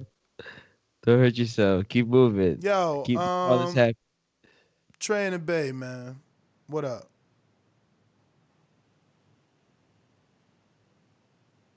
Trey in the Bay. All right. Info Joe, what up? Mr. Info Joe. This portion of the show we call In the Mr. Know, Info Joe. presented by my brother. Yo, what's up, my boxing brothers? What up? What's up? Info Joe's a beast. Check box, Brad. Yo, man. Hey, man, it was a boxing utopia weekend, man. Shout out to all the Border Wars fighters, everybody that had something to do with the event, man. It was amazing. To all y'all listening, man, this was epic. From the first fight to the last fight, man, very entertaining. Oohs and ahs everywhere, man. It was epic. I just want to say to each individual fighter, man, y'all all left it all out there in the ring, man. Proud of all of y'all, man. Y'all, it wasn't no losers in this, man. Y'all all won in my eyes, man. So if y'all listening, man, shout out to y'all for putting on an amazing event, man. And that goes to the panel as well. Very great event. We had a great time, man, at the boxing house, I would say, man. We smoked, man. We had a chess tournament, man. We talked boxing to 3, 4 in the morning. Woke up early in the morning talking boxing, man. Brandon, Stonebone, and most of y'all, man, you got to make these events, man. Ain't like JT said, man, or was that J Mac? Ain't nothing goofy going on, man. Ain't nothing but some true brotherhood shit, man. I hate to make it plain like that, but it's like a true brotherhood. No man left behind. We ate together, we broke bread together, man, and we laughed together. We smoked together, man. It was epic. Didn't want it to end. Watch that fight together. Watch that fight together, man. Nothing like all of us watching the fight together, man. This shit, the energy in the house was just crazy. On to the fight, Danny Garcia and Errol Spence, man. Errol Spence is back. I gave Danny no more than 4 rounds. I agree with Ness. I think boxing as a whole dropped the ball. My thinking when I seen Crawford, I knew that they only fought a month apart. I thought they were on schedule for them to fight sometime next year since they only fought a month apart so they could start training camp together. This is the biggest fight in boxing. It ain't Spence and Pacquiao. It's Spence and Crawford. Stop making up excuses for both of those dudes, man. They going to miss out on the bag. One of them is going to take a loss if they drag this out too long, and they going to miss out on the bag. And us boxing fans is going to miss out on a great fight. 2 undefeated fighters going for all the money and all the belts. So Spence should have said, damn, that's that dude in the crowd. Man, the house would have erupted if Spence would have shouted out Crawford and talked some shit. The house would have erupted. The fans would have erupted. Twitter would have went crazy. IG would have went crazy. It would have overshadowed Danny fight. They wouldn't even be talking about Danny fight. Boxing as a whole has dropped the ball. They gonna miss the mark. They keep fucking around and don't make this fight. I'm sorry for cursing that so much, but that's it, man. Peace to all my boxing brothers, man. Special shout out. I ain't gonna even shout nobody out because I don't want to miss nobody, man. All y'all my boxing brothers, man, had a great time, man. Shout out to TBV. This is the number one pound for pound boxing podcast, the voice of the people. There is no equal. Peace, gentlemen. Hey, Joe. Yo. Hey, listen, I want to say thank you to you, man. You're such an amazing person, man. For your age to be doing what you're doing, amazing. And secondly, thank you for them cookies, man. I took the cookies, and listen, when I hit the tarmac, I woke up in Toronto. Like, I was out like a light. Yo, I didn't even think of that. I forgot all about that, bro. When I mean a light, I light. Yeah. Thank you, Joe. Appreciate you. No problem, man. No problem. Glad y'all enjoyed them, man. Hey, we had to talk later, though. I can go on and on. Yeah, I'm glad y'all liked it, man. All right, Joe. Hey, I had a good time with you too, Francis. Doomsday, I'm sorry for going long, man. Doomsday had us hitting the mitts all night, man. It was just boxing fanatics going at it, we boxing all night, y'all. Shout out to Doomsday, man. Shout out to you, Ned. Shout out to you, Francis. Great work with Border Wars, fam. Peace. All right. First quarter's the next one, Joe. First quarter's the next one, man. February, March, man. Maybe we should do March in Florida since it's spring break in March, man. Nice weather. You know, who knows, man. Did we get to that Easy Boy 88 Sunny super chat? He said Earl can put Bud on his ranch. He said he need a duck.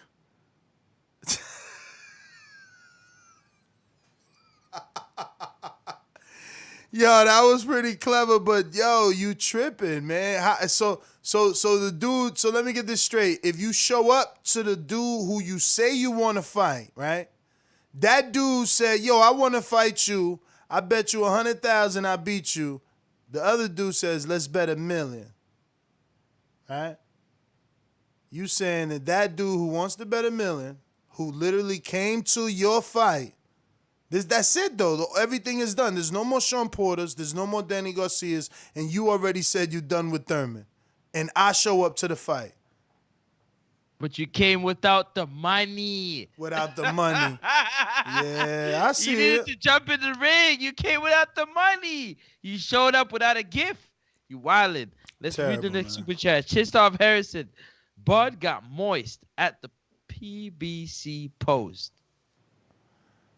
See, and this is what I'm saying. See, this why I lose fans, because they like, damn, Ness, but I thought you was an Earl fan. I am. But why?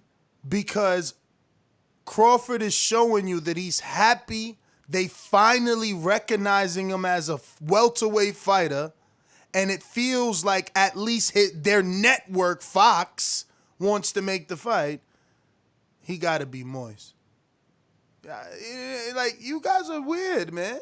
I'm serious, bro. You don't either, like, you ask a dude to do something, and then you tell him no. We still don't want you to get the fight. Like, what's up, man? I'm lost. Like, and look, I think it's because I'm older than you, right? So I understand that we lost Lopez, Gamboa. You look. You have just lived through Wilder, AJ. That's lost. We lost it. Like, why can't it? So you're saying it happening now? It lost its full appeal because they both have L's. It most definitely lost its full appeal. They are both not undefeated anymore, and Wilder needs to get back to that level. You know, how else does he get that opportunity at AJ again? So, yeah, you guys, and I just remember all the back and forth bullshit. Like, I lived through Pac. We almost ain't get that one, Pac and Mayweather. Like, I'm just not like y'all. Like, I want the fight. It's cool to go back and forth because I think my guy's going to win. You know, when I was doing all my bullshit, I thought Wilder was gonna beat AJ. You know, so I just don't get it, man. Like, people really don't want the fight. It's like you just literally said, but he didn't. He showed up, and you said, but he didn't bring the money. Like, bruh, what else? We know that already. See, this is what I'm saying. You pushing the goalpost back because before he ever showed up to a fight, you knew he couldn't sell pay-per-views. You knew that. So, like, what money is he supposed to show up to a live fight with? Like, what answer is that from an Errol Spence fan? And right now, you're on the biggest boxing podcast in the world, so you representing them, and you're choosing to say he didn't bring the money. And that's what I mean. Like, do you really want the fight? Like, what are you even talking about? Super chat by Jordan Carter. When y'all gonna have a Border Wars out west? I want to get in one. Listen, Border Wars out west is definitely one of the options for the first quarter. That's that February, probably that March time. It's just a matter of whether or not we can lock in the gym. You know what I mean? How much fights can happen out there. And, you know, whether or not everything goes to plan. There's the West Coast. There's, you know, going to Florida, and definitely the East Coast is also in the run-ins to see whether or not it can host. You know what I mean? It can host with the amount of fights that we're going to need and with everything that comes along with Border Wars. So, Jordan definitely can happen. Just a matter of, you know, details. Just my details. I'm not of the same sentiment that Ness is about this whole situation. I feel like, you know, if you want to get something done, you have to, you know, you have to go there. You know what I'm saying? If you got raw meat, you want to, you know what I'm saying, you got to get the fire to see if you can cook it. And that's just how I believe it. And I felt like him coming to the fight and feeling like, oh, I don't need to get all out of myself and trying to get in the ring and cause a commotion. Let's do a gentleman. Like, maybe that was an indication like a deal was already done. I don't know, whatever the case may be. I felt like getting in the ring and having a conversation could have happened. But it's COVID. Definitely, COVID definitely plays a part in it. And, you know, the distancing and how they're playing everything has a big role in how everything is can happen. You can't just walk up to the ring and jump in the ring. You know what I mean? I hear all that, but at the same time, it's like J Max said, he ain't no scrub. It's Terrence Crawford. Like, he's supposed to be able to say, hey, like, I'm trying to get into the ring at some point to somebody when he's punching in. Oh, it's Terrence Crawford. They're gonna, try to take care of him, the best way he can. He's a potential employee of the company. So why not try to, show him the best right now and make sure he's taken care of. And that should have been a perfect time for him to step in and get an opportunity to get to the ring, even with COVID. Well, we got a super chat coming right now. Super chat from Dodge Hyatt. Errol's so big that ESPN was promoting him. They barely promote Crawford. Shout out to TBV. Shout out to Errol Spence. Shout out to you for the super chat. That's actually true. Errol's a big crossover star. He proved it last night with the dominant performance over Danny Garcia. He shows that there's levels to boxing, and this is just another level. And that level is, domination. He dominated him from pillar to post and beat him up. We got another super chat from Jaime. Who's looking like a duck now? Earl, running out of excuses. No one else is in the way. Yeah, you know what? There's other people that's in the way. Yeah, he gonna fight fucking Ugas. In your mind, you're gonna be okay if he fights Ugas too. You're like, yo, man, he just got off the 3 pay-per-views, and he's not doing a pay-per-view, so it's okay. They put him on Fox. They trying to build him, right? That's what you're gonna say. What are you gonna say if he fights Ugas? Huh? If he fights Ugas? Yeah. What do you mean? What you gonna say? Light him up. There's another one he's knocking down. What do you mean? I'm so confused. I'm good. If he fights anybody next, he probably I'm good. I'm gonna go to. It's gonna be Canelo. I'm gonna go to James Benitez. But hold on. You need to answer a super chat real quick. Jordan Carter asked, when are you gonna do a super chat? When are you gonna do a Border Wars on the West Coast? He want to get in one. OTKP said it the best, and you see my messages in the Border Wars chat today. For sure. West Coast is not high on the list for me, man. We did it once in 2017. I do feel like Capotillo let us back in that gym, but that gym is the inferno. You don't want to be in that little ass ring, man. If you ain't got the goods, you don't want to fight in that gym, man, because that gym is and I ain't talking to Jordan. I know Jordan is about to be a pro, so I'm just saying that is a small ring, man. Those rings are designed to help you work on your, I'm assuming, stamina and your fight game all around. So I don't know, man. I know he'll let us in, but the thing is, the West Coast is just mad expensive, bro. It's crazy, man. That we had a beautiful mansion in Texas and a beautiful mansion in Vegas. And LA, it was beautiful in Orange County, but it was crazy expensive. You know what I'm saying? It's crazy expensive in LA. We got a counterpunch from Dom, aka Mr. PBC. It's funny how Ness you get on this show and you forget everything you done said in the past. Oh, Canelo is fighting, Kelly Smith and Rocky Fielding. And you talking about Ugas and stuff like that. But also, I watched the live chat, and I could have swore I seen you say at least 3 times, damn, Bud ain't getting in the ring? I'm saying because I told you that, I don't want to kill your time. Go ahead. You're right. Don't say it. Because I've seen the live fight chat, and you didn't say that then. You're not saying it now. Look, man, the dude didn't get in the ring. He didn't get in the ring. Maybe he is 60-40, right? I mean, he should have just told Aaron, hey, tell Errol Spence, hey, I'm getting in the ring. Or tell Errol to tell me to get in the ring. I mean, I don't really see it like that. I mean, Tyson Fury didn't do that. He got right in the ring. Errol Spence got right in the ring after Danny Garcia. And Danny Garcia was really pissed. Cut it.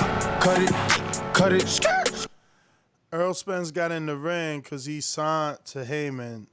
Easy access. He's a fox. Go excuses. He's a fox. There we go excuses. He's a fox. You can't come with that excuse, Ness. He's a fox on PBC fighter. He's a fox use on that excuse PBC in the fighter. Debate okay. Because J-Mac just said recently in his call that Terrence Crawford isn't no scrub, and you agreed with him. So him showing up to the building should be enough for him to get some type of agreement. Correct or incorrect? I got a point to go to. Yes or no? Agreement from who?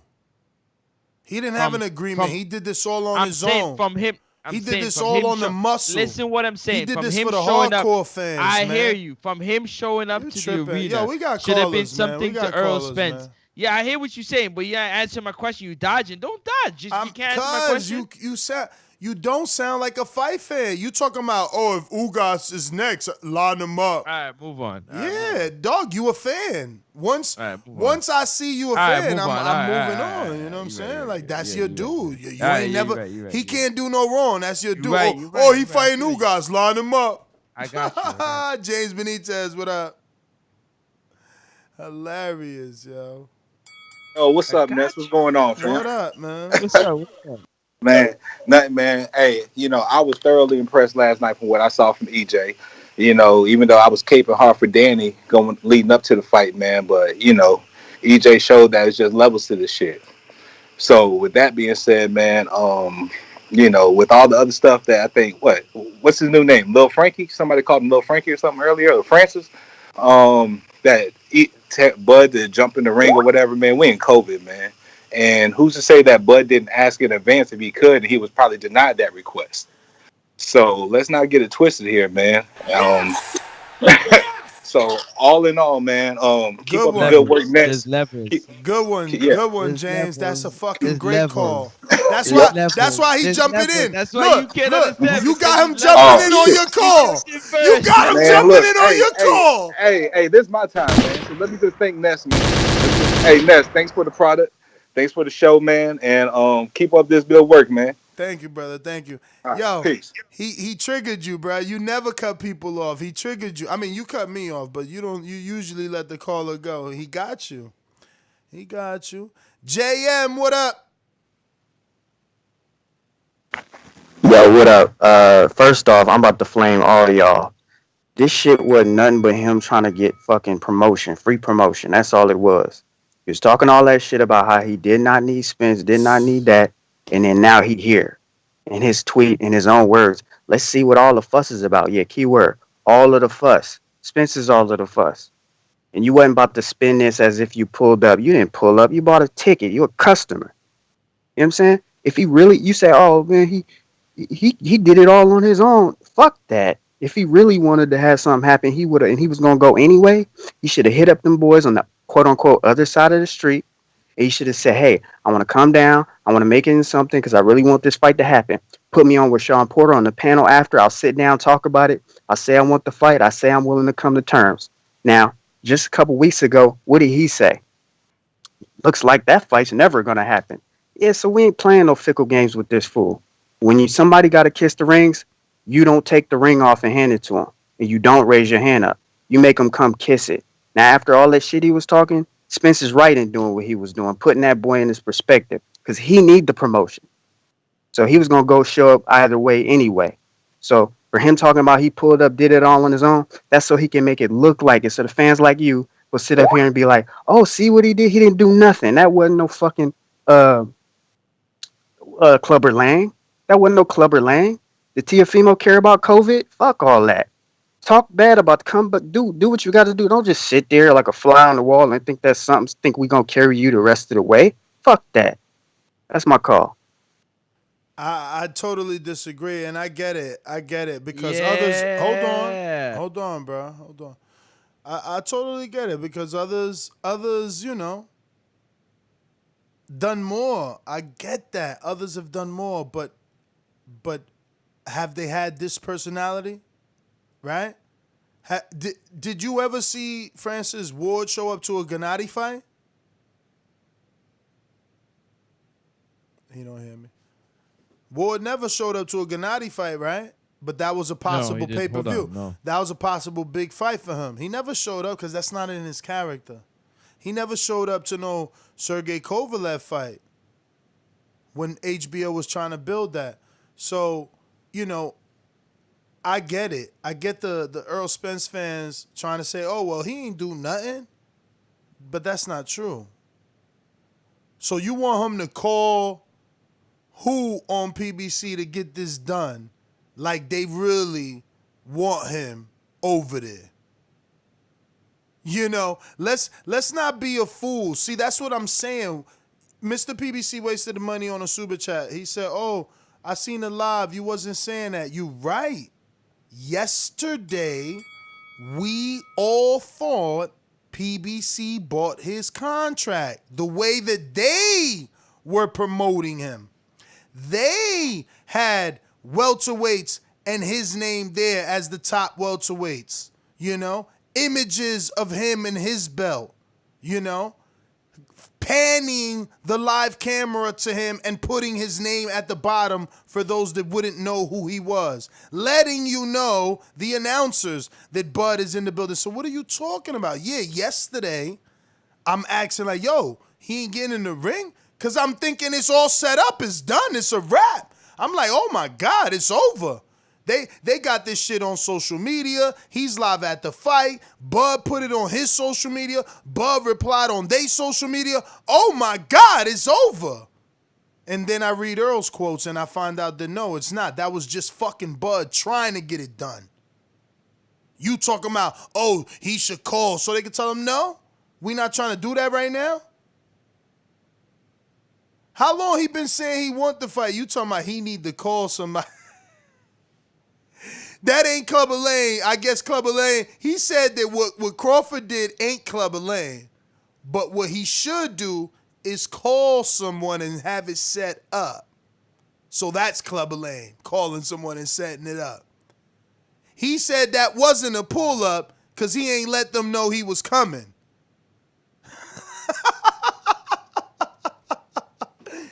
Dodge Hyatt, man, what up? He said he gonna fight Manny next. He doing exactly what he told Crawford that he was gonna do. Hashtag Big Fish. Exactly. And that's exactly why I'm mad that he said what he said. So on his list when it all started was Sean, the belts, all the belts on the PBC side. So now he got that. He slid the Danny fight in because it was a mandatory. We cool. Now all he got to do is fight Pacquiao. No problem. That's who he want? No problem. But don't say the other dude we want you to fight ain't getting the fight because he said he didn't need the fight. Because that's what he said. And y'all backing that. Like, that's, like, y'all funny. Y'all don't want the fight. Like, y'all don't want the fight. That's what it just boils down to that. But anyway, man, JP, what up?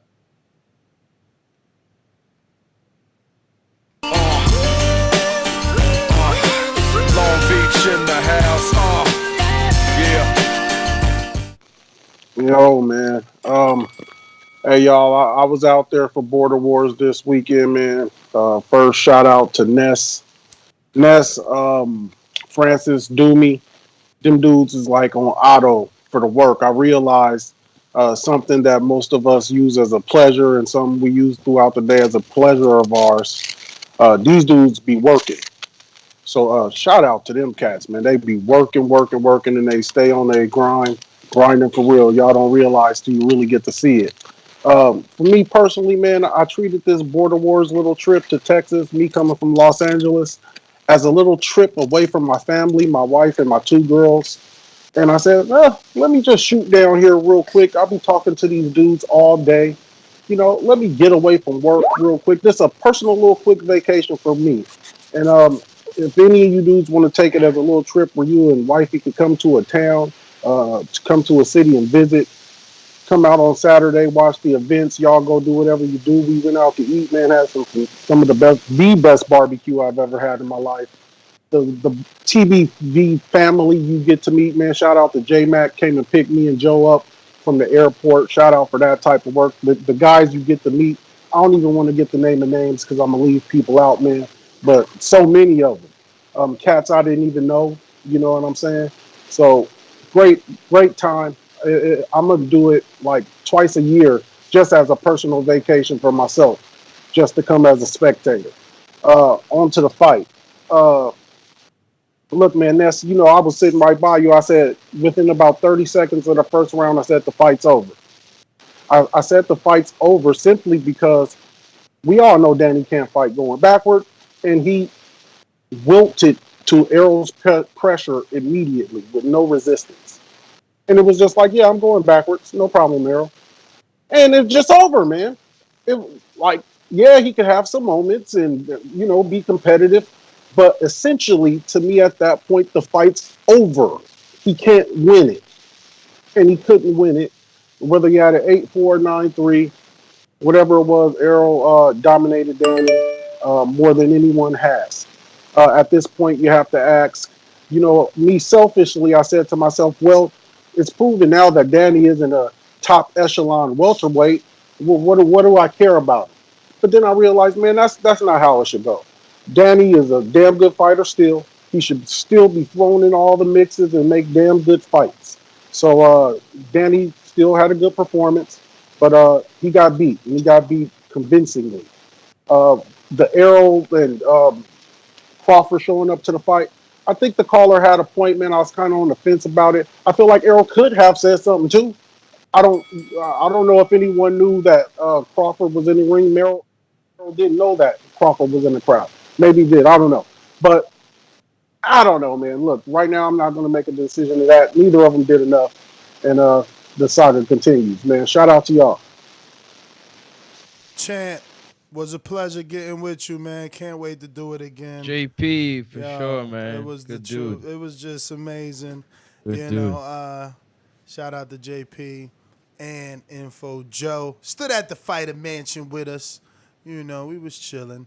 We got Big Supermax cutting the line. Mastermind. What up? BoxingWords.com. Oloki, you are next, my friend. Por eso lo vuelvo a repetir. La era del Canelo la mejor porque peleó con los mejores. La suerte es para los mediocres, my friend. BoxingWords.com. Yo, what up, TBV? What's happening, Nash Francis? Big Max. What Glad to up? hear you fellas made it home safely. Yes, sir. Glad to hear everybody made it home safely, landed safe. Hell of a weekend, guys. Hell of a weekend. It was a fun time, man. It's always fun getting with the family. Obviously, things did not work out the way I wanted them to. But shit, you live and you learn, man. It kind of sucks how things went down. I was feeling myself. I was feeling the swag. Didn't get a chance to show it, man. But, we're going to have to hit that shit the next time around. But on to the Errol Spence fight, man.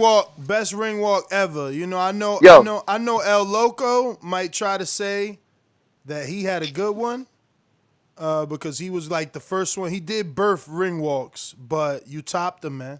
You killed it. Yo, look here, man. When you feel like a star, you got to carry yourself like a star. I won the ring walk at least, but shit, it was all fun, man. Shout out to everybody who was there. Weird feeling when that shit happens, which, believe it or not, that wasn't the worst fall I took of the night. Busted ass pretty good over at Cowboy Stadium. I'm sure my brother would love to tell you all about that. But yeah, on to the Errol Spence fight, man. I didn't like as much as he was getting caught cleaning. I had the fight a little closer from my vantage point. A lot of people around us felt it was kind of close. And I really didn't like I'm gonna use my boomerang, by the way. I didn't like the way he reacted to some of those body shots, man. He did not seem to like those. Some of those reactions were real weird, real jerky. I still felt Errol won, but I thought it was a little bit closer than most people I talked to have had it. I haven't watched it back on TV. As some of you guys know, we were there live for the fight. So I have to watch it back and see. But I thought it was fairly close. I wasn't mad at 8-4. I thought that was right about there. I initially was thinking maybe 7-5, something in that area. But definitely a controlled Errol fight. As far as the call out, man, I think Al said, look, he's going to be here. We're going to show him a good time, start to drum up some interest. You don't got to worry about acknowledging it because he still has one fight left with Top Rank. So, and I feel like Errol does need another fight in between, man. Get the condition up. I didn't feel like Errol was at 100% last night. I just felt like he has more to offer. On to the Floyd Mayweather thing. Hey, I told everybody it wouldn't be long till he was back. which is why I think Bud and Spence are not going to get the Pacquiao fight because um, I don't think Floyd's going to do very good numbers on this pay per view. I don't know if you guys went over the pay scale model. I kind of just got into the house, long drive back. Yeah, I went over it. I think he's gonna do very well. I don't believe so. I think it'll come in not as. I don't think the buzz will be as big as what it was for Tyson. And I think you're going to get Floyd and Pacquiao this summer, man. I've been saying that. I think it's going to happen. Which is crazy to think in 2021 we'd still be talking about that fight, but I think it might happen. And that's it, man. Overall, great weekend. Francis, it was great to meet you. Ness, my man, it's always good to get in touch to see you. Hopefully we get that next Border Wars off in March. I'm taking a couple days off to get resetted. I gotta start orientation. I'm going back to hauling milk, but I'll be back to work sometime this week. And the grind don't stop, guys. So Super Mex will be back better than ever, baby. That's my call. All right. Big Super Max in Plainview. We going out to L. Oh, sorry. Shout out to Supermax, man. Dope dude, man. Real dope dude. Can't wait to meet you again, man. Hang out. And you owe me some tamales. We going out to JT. What up? So interesting when you come across like a nice guy, but you're really a piece of shit. Hey, with that comment. Come on. No, that was a piece of fuck you. That was a piece of shit. You know, we're doing live TV. Man, I don't care. What you gonna do about it? I'll kill this mother. Why do you have to talk like that? Well, I'm talking to you the way I want to talk to you. You have a problem? Turn off your station. I'm the best ever. What's up, y'all? Good evening. What up? What up? Shout out to TVB. Shout out to the show. Shout out to Francis, Doomy, Ness, JP, Info, J-Mac, King Bond, all the Border Wars fighters, Supermax. I don't know all their names like that, but I enjoyed myself. I was happy to see y'all. Finally meet y'all, put a face with a voice. You know, all the fights was exciting. I look forward to coming to the future ones that we got coming up. We talking Errol Spence versus Crawford. I mean, Ness, you was talking about the topic he said earlier. I kind of agree with Doomy. I just think he like, what you doing around here? Like, I'm not supposed to be this big name, so why are you worrying about me? I took it like Errol was saying that, basically.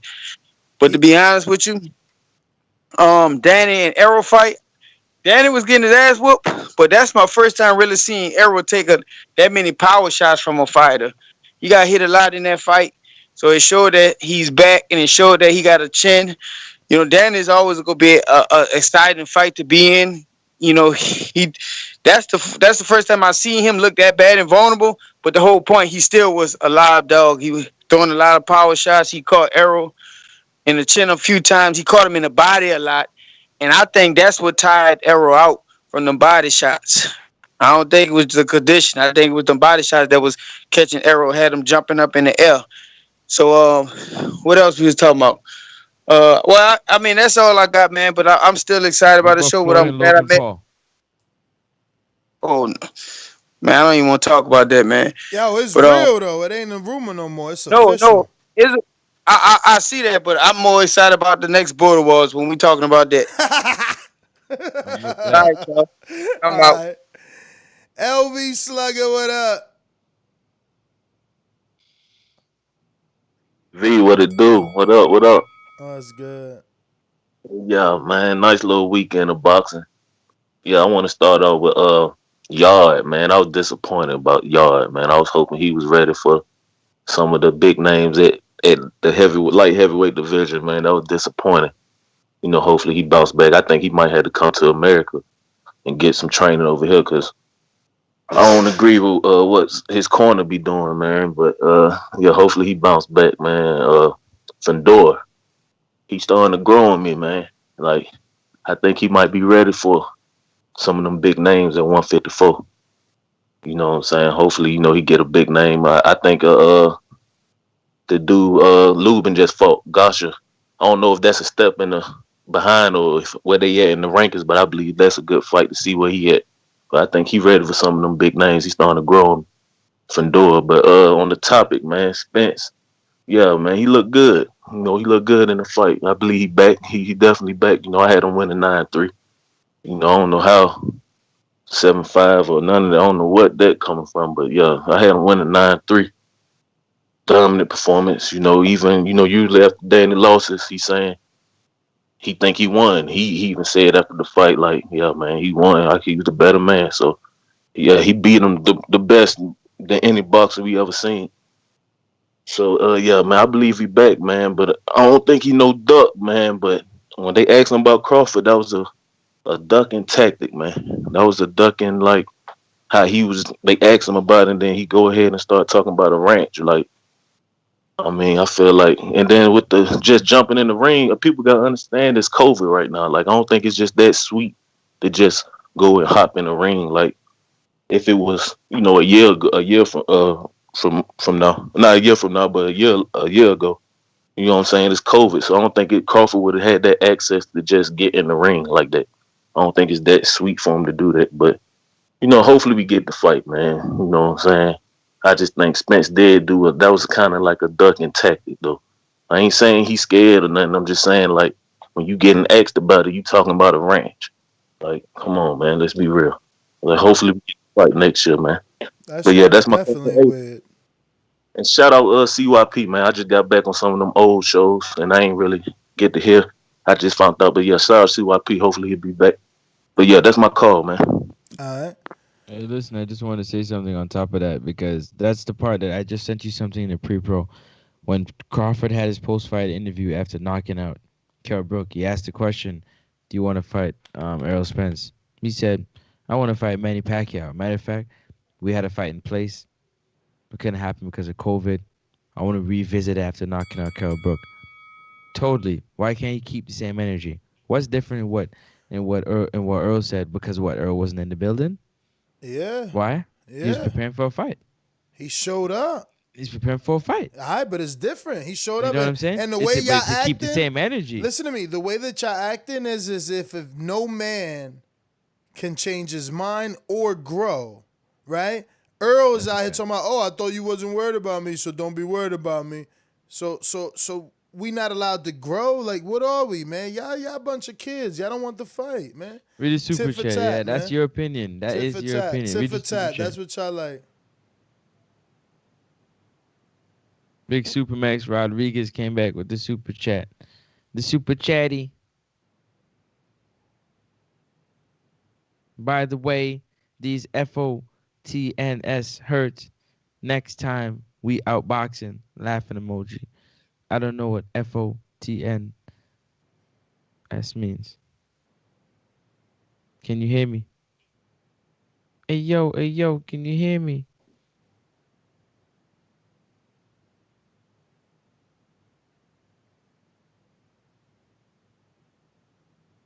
Shout out to Justo, man. Justo, you my man's champ. You already know. You part of the fam.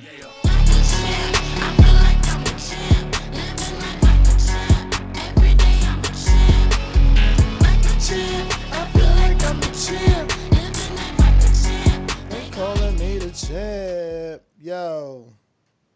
You wanted me to answer something about it? I was reading Justo's email. I'm sorry, brother. You needed me to answer a super chat?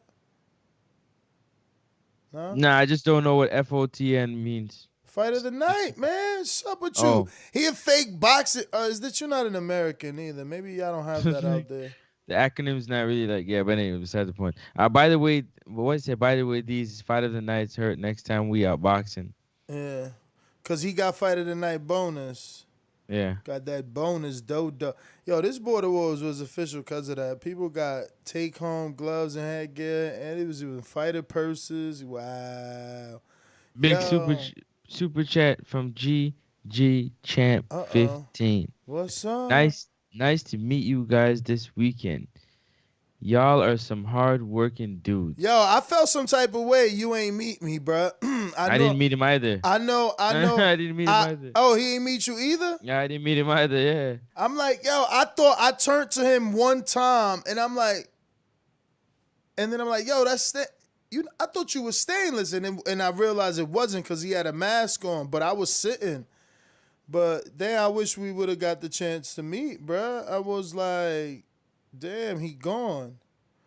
And they said you was coming to the house, I thought, but you didn't. But anyway, we going to, in Essex. What up? Just like the king is what I mean. The king is what I mean. Yo, shout out to TBB. Shout out to y'all fellas, man. How's everything? What up? Everything's good, man. Back at it. You already know. Another day, another podcast. Safe travels, man. Seen Francis Pat work, JP Frag. Yo, y'all fellas like had a good time. Shout out to King Born. Let's get to it, man. I just want to gloat on. I picked the upset special. I want to gloat on picking Lyndon Arthur. I know, you know what I mean. Yeah, I got that one off. You know what I'm saying? I'm tapped into the UK. Shout out to PSK. Shout out to Big Nick. Shout out to Ryan. Shout out to Carlito. Shout out to Mitty. Shout out to the whole UK contingency on that one. Anybody from the UK that didn't pick probably was just Idris because I know that's his people. It's like not even on a funny show, on some real shit. Yard is his people. So, but yeah, that you know, there's no way Lyndon Arthur could have won with just the jab. But fuck it, I'm just happy that I got the upset special. Spence and Dan. Listen, So you saying you don't think he won, but you happy you got the win? Yeah, absolutely. It's business. It's not personal. I'm bad with the pick'em league because sometimes I just so get to the main joint. I had to pick with my head. My head was glad enough to pick Spence. You know what I'm saying? Even though certain elements had me, enjoying Danny. I got my little biases, but at the end of the day, I'm gonna say it like this: everybody got to be Errol Spence. I don't care who was where. I don't care where they sat. I don't care what they went home and did. I don't give a fuck about none of that. From here on out, Errol Spence is the big fish. And I'm guessing if Danny feel like it, he'll hang around and be a gatekeeper. But then why fight Danny? Like Danny, with all due respect, Danny's for the Boots Innises and even for the Ugas. Anybody else entertaining it, you got to go straight to Mr. Spence, and that's it. Well, all right. Majid Orlando, what up, though? Majid, what up? What up?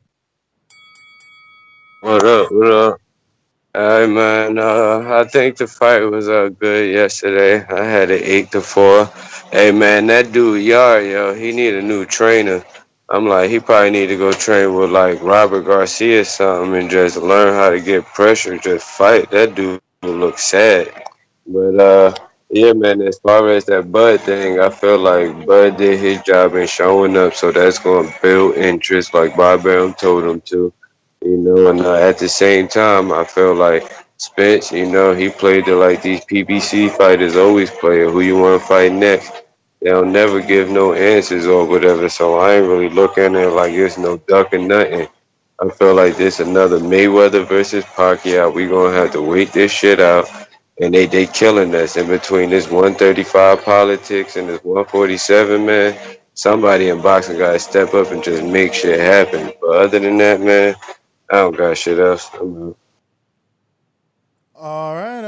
Majid, thanks for calling in. We're going out to Steve in Chicago. What's going on? My town up in K-Town. Hey, Daddy, this is Dollar Beat. I drink soda, I eat pizza, I hang out with chicks all day. These fighters still can't beat me. They fighting every day, they in the gym every day.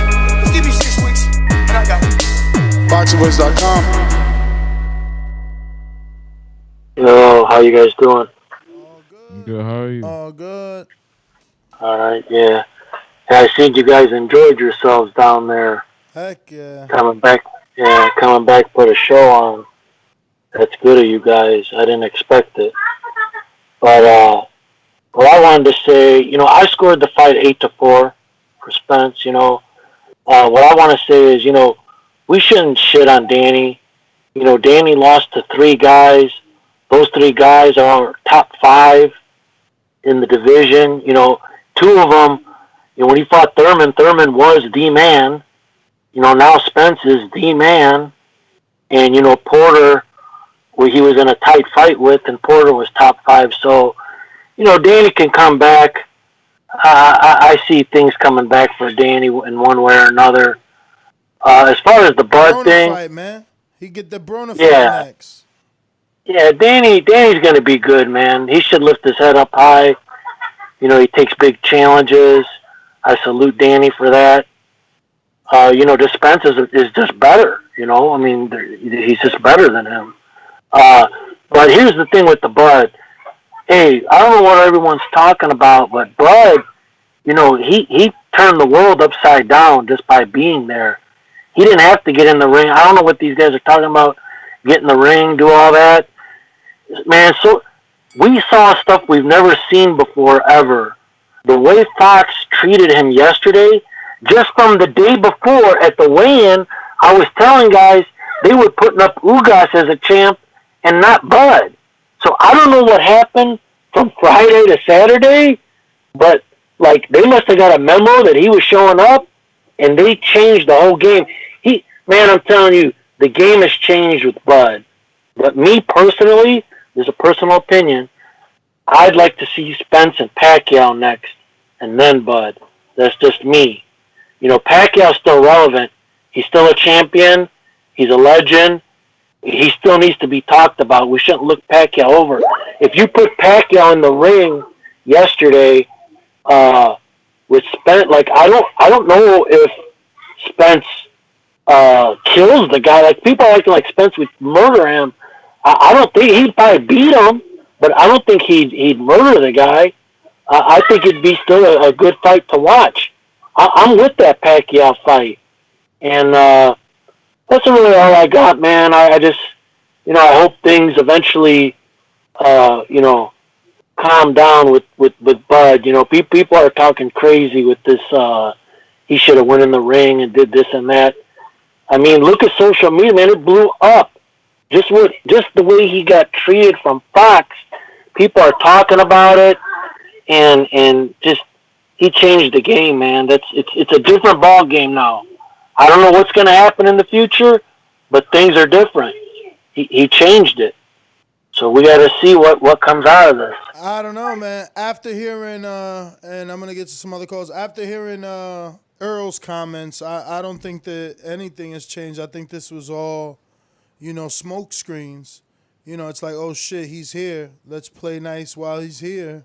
Because why was he there if he wasn't there to be allowed into the ring or to be allowed to be interviewed or for Earl to at least acknowledge that he's there? You know what I mean? So, I don't know, man. It just seems like more bullshit. But Who next? Stone Bone. Stone Bone. What up? What up? What up? What's up? Yeah, man. Yeah, Nance. Thank you for being fair, man. That's all. As Bud fans, we want just being fair. All of this, we ain't in the middle of an international pandemic where people. Did you watch the fight? Did you see the people who were sitting beside the ring had to have on masks, like the full face shield? Like anybody that was within 10 feet of the ring had on full face shields. So and never forget that, was it Sky Sports wanted to hire Wilder to call that AJ fight? And Wilder was like, hey, I just want to go in the ring.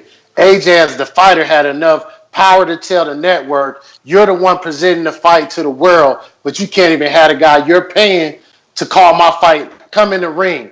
And not so we acting like it's just Earl didn't have the power to say, we don't want him in the ring. You know what I mean? And it's not that it's not that he dismissed Bud being there.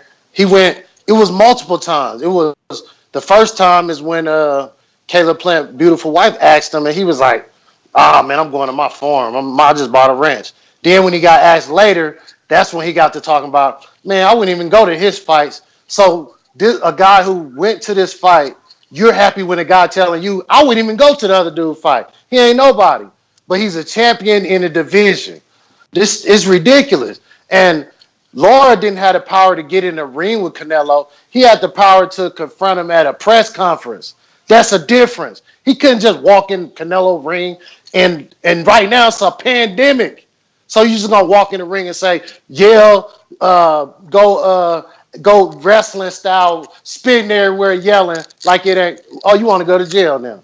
They're gonna get you for disturbing the peace, yelling and spitting on people. You're gonna give somebody COVID. You dudes is crazy. And Earl looked great. He looked strong.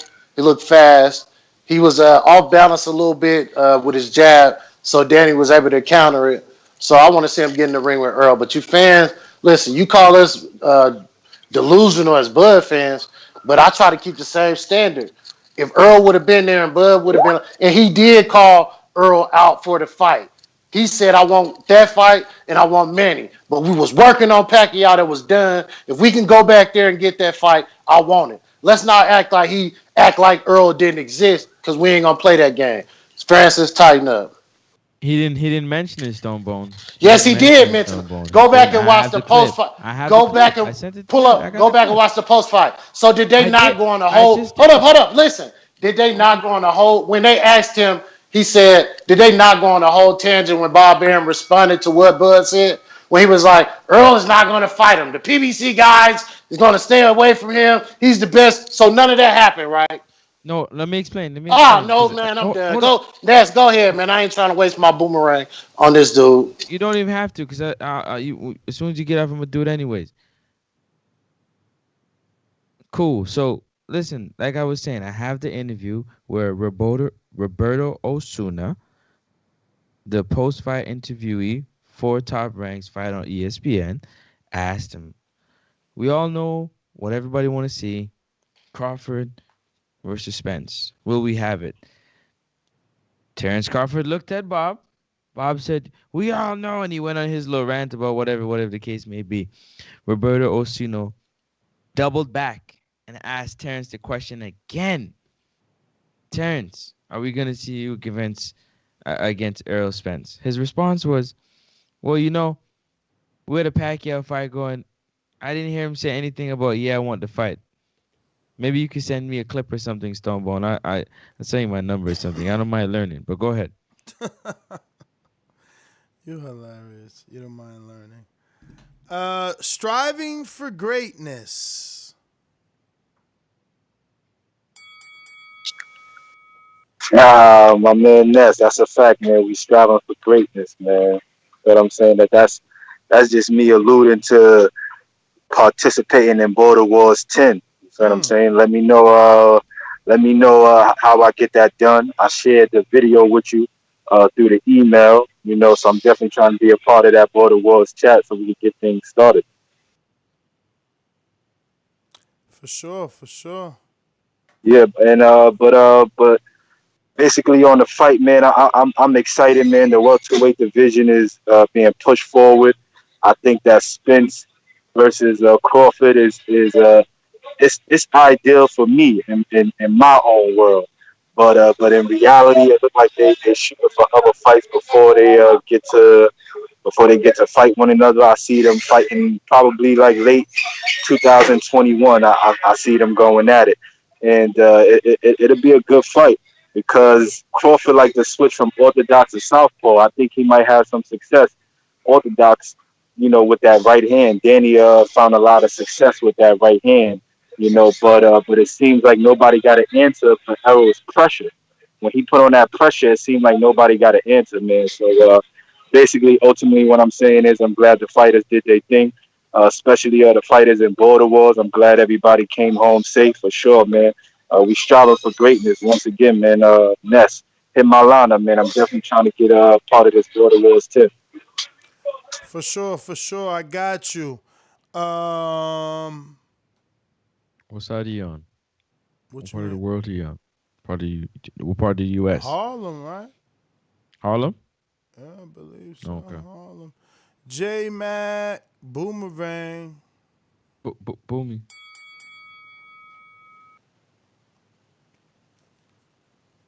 Yo, get in. Yeah, hello? You. Yeah, man, I'm going to try to keep it civil today. You got people like JM. call in. You got Mr. PBC talking about trying to fight, bring a gun in the ring and stuff. That's some weird fan shit. I'm trying to separate myself from my arguments and choosing my battles on here because I get called a delusional fan on this show on a consistent basis. But some of these callers, there's just no reasoning with them, man. And I understand what a fan is. It's called fanatic.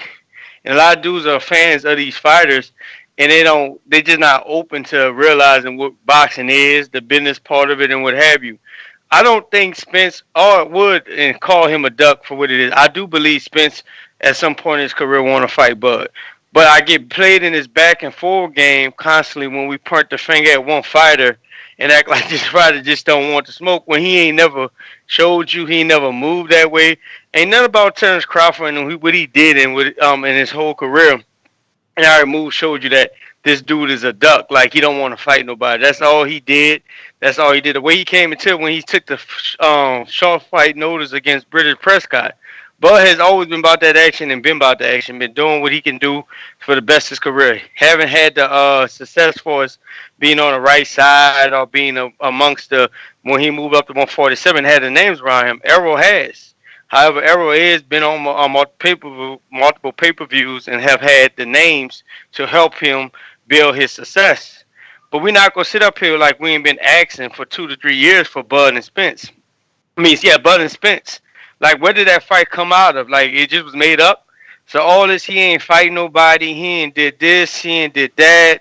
He ain't get in the ring and all that stuff like that. Last time I checked, he's a champion and Spence is a champion. He has 2 belts. Bud has 1.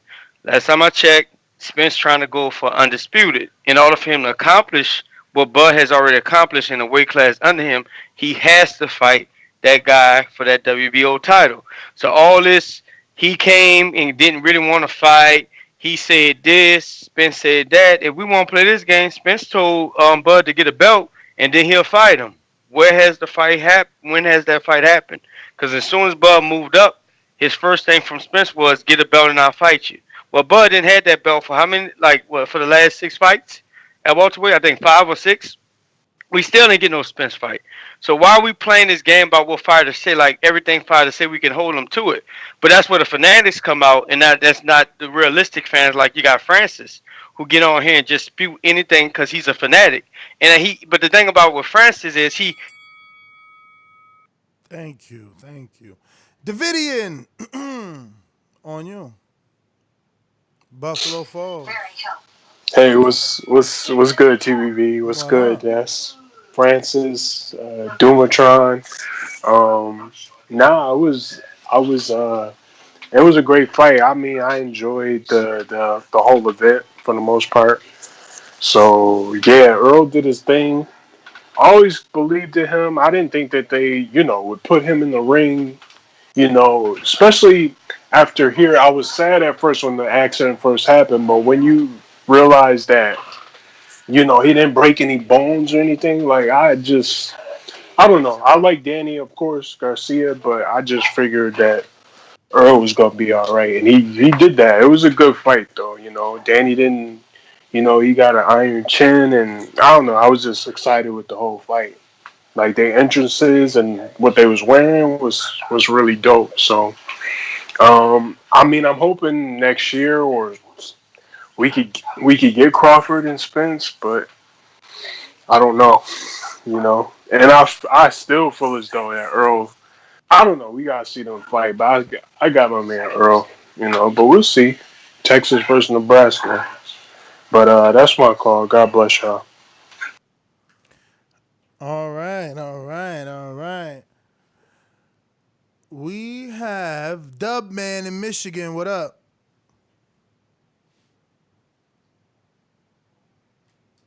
You hear me? I hear you. All right, this is my call.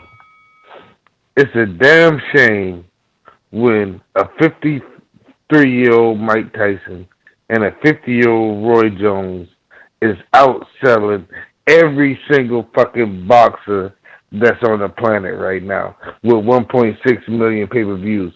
Canelo ain't even getting 1.6 pay-per-views now. So what do that mean? Does that mean that we need to worry about why Terrence Crawford coming here and all of this. No, we need to make the fights. Two dudes come out of retirement and making more money than active fighters. That should tell these active fighters, get off your lazy ass and get your ass to fighting. Mike Tyson earned that shit because he fought everybody. Roy Jones earned that shit to where because he fought everybody. And nowadays, we gotta wait 3 years to see damn Crawford versus Spence, and it don't even look like it's gonna happen next year because Spence talking about he going farming and shit. The last time Keith Thurman said some shit like that, he was going for damn near 3 years inactive. So I mean, what's going on today, man? Do we want the fight or not, or do we want to argue about the fight? I personally want to see the fight, man. What about you, Ness? Am I wrong or what's up? You saying everything I said, champ. I'm just trying to figure it out. Roy Jones and Mike Tyson outselling you, Errol Spence? Because I bet you his pay-per-view numbers was not higher than what Tyson did. So if a retired person can come out, that's like saying Michael Jordan and Magic Johnson is going to play one-on-one, and that shit outdo the ratings in the finals. Then something wrong with basketball. You feel me? I hear you. And it's like, as a fan, how can you not want to see the fight? If you're an Errol Spence fan, you should be like, yo, Spence is going to whoop that ass. Let's get in there and do this, baby. Well, what is this?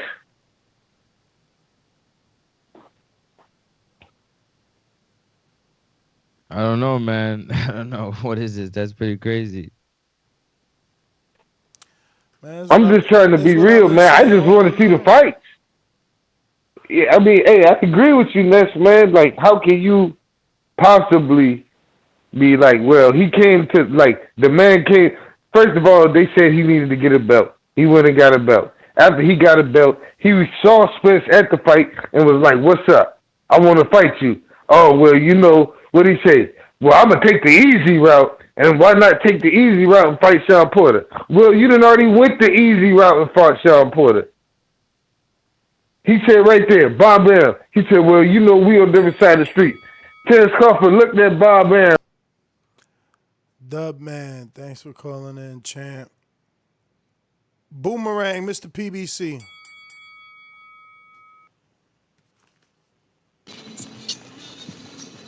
You know, I'm with Ness. Like on the live fight chat, you said why didn't he get in the ring? But I've had a conversation with the CEO of the Buds, and I've also said if that one person doesn't get to make the opportunity, and the other person didn't make the opportunity, and then both ducks on both sides.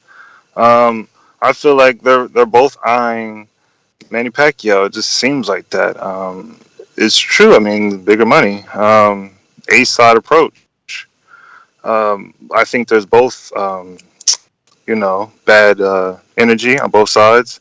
Both came at each other differently. One wanted 60-40. The other wanted said, I'm not worried about Errol Spence. There's turmoil just like Deontay Wilder and AJ, a little tiny bit. But another person has a promoter who doesn't want him. And there's Sean Porter, who I really didn't want in the mix, but somehow he's damn near in the mix. He is mandatory for both of them, sadly. And it is what it is. It seems like Sean Porter's about to make a steal, He's going to be the Patriots, and right now, everybody else is the Seahawks. He's going to get that interception, and he's going to get the fight that we don't really want to see, but it is what it is. But you got to remember, this isn't like Canelo, where he's pound for pound the best, going through all these weight classes and ducking everybody. This is straight in 147 division, and both sides of duck, really, tell you the truth. That's my call. All right. We going out to Oscar. What's going on? No mouth guard. What's up, guys? Long time, man. How's everybody doing? All good. How are you, brother? Can't complain, man. Can't complain. I'm a little upset, man, because everybody act like Al Heyman hasn't done this before, man. We know that he's always dragged these fights, bro. It's all him, and I hate to take the Bob Arum side on this, but I honestly feel for Terrence Crawford to show up unannounced to go check out Errol Spence. I mean, that tells you that he really wants to fight. And obviously he can't get in the ring. We all know that. And as you said, the COVID situation, he can't get in the ring. But then Errol Spence comes and starts yapping his bullshit about feeding his cows. Like, come on, man. What the fuck are you doing? We're not going to see this fight for another 4 or 5 years. Because remember, if we're thinking that Al Heyman's buying Terrence Crawford's contract or they're going to bring him over to PBC, you're telling me they're not going to want to put him through Danny Garcia, put him through all the PBC stable first before they get into Errol Spence? Come on, man. It's a fucking game, bro. It's an Al Heyman game. He's trying to make as much money as he possibly can. He's trying to milk everybody as much as he possibly can. And let me tell you something. If Errol Spence fights Manny Pacquiao, you heard it here first, and you can write the shit down. Manny Pacquiao beats Errol Spence. I don't care what anybody says. You can call me crazy. I don't give a fuck. Manny Pacquiao beats Errol Spence. Errol Spence is very hittable. Manny Pacquiao will hit the shit out of the motherfucker, and that's it. It's over. Manny Pacquiao beats Errol Spence. If that happens, we're not going to see Terrence Crawford and Errol Spence for another 5 years. That's some bullshit. Yeah, if Pacquiao beats Spence, we ain't getting that fight. But all right, Oscar, man, thank you for 100%. calling in. Who else we got? Looking like Amin on a boomerang. I could see what my man was saying when he said Spence is hittable, but Pacquiao will only pester Spence. He's not dropping him. He doesn't have the power. He's not going to have his little juice. You know what I mean? His little, his little agüita. He's not going to have his special agüita to help him in that fight. So nah, that's not happening. But again, see, we talk about Stainless always say, yo, stop shoplifting the show, right? I'm like, yo, like, it's whether the fighters or the promoters, like, they got to stop shoplifting our fandom. That's why I don't give it up to no fighter particularly, because I'm gonna ask them all. I'm gonna say, yeah, I want him to get in the ring. Like, I don't want to sit in front of the TV and be robbed. Let my eyes and my brain be robbed. Like, I want to see the best. So when I saw yesterday, you know what I'm saying? Like, I can't stop talking about it. You know what I mean? This is what we're supposed to be doing. And if you that good, you in the conversation. But again, don't shoplift my eyes. Don't shoplift my fandom. Give me the fight I want to see, whoever it is. That's my call. All right. Looking like Stone Bone Boxing. What up? What up? Yeah, man. And that's, again, I want to just commend you. You know what I mean? You the number one Bud Train pushing against them, but when you see somebody do something you respect, you got to give them the props for it. And it's just weird to hear Errol Spence fans not want like, they basically saying they're still at the point of, it almost feels like Bud's still at 140 and he needs to get a belt. They need to just go back to that talking point. They should go back to the we don't respect the WBO talking point, so we're not going to fight him. Because right now, like, I watch YouTube boxing, and a lot of Errol Spence, like, biggest fans, they questioned how he talked. They looked at that and they didn't feel right. That didn't feel like the big guy.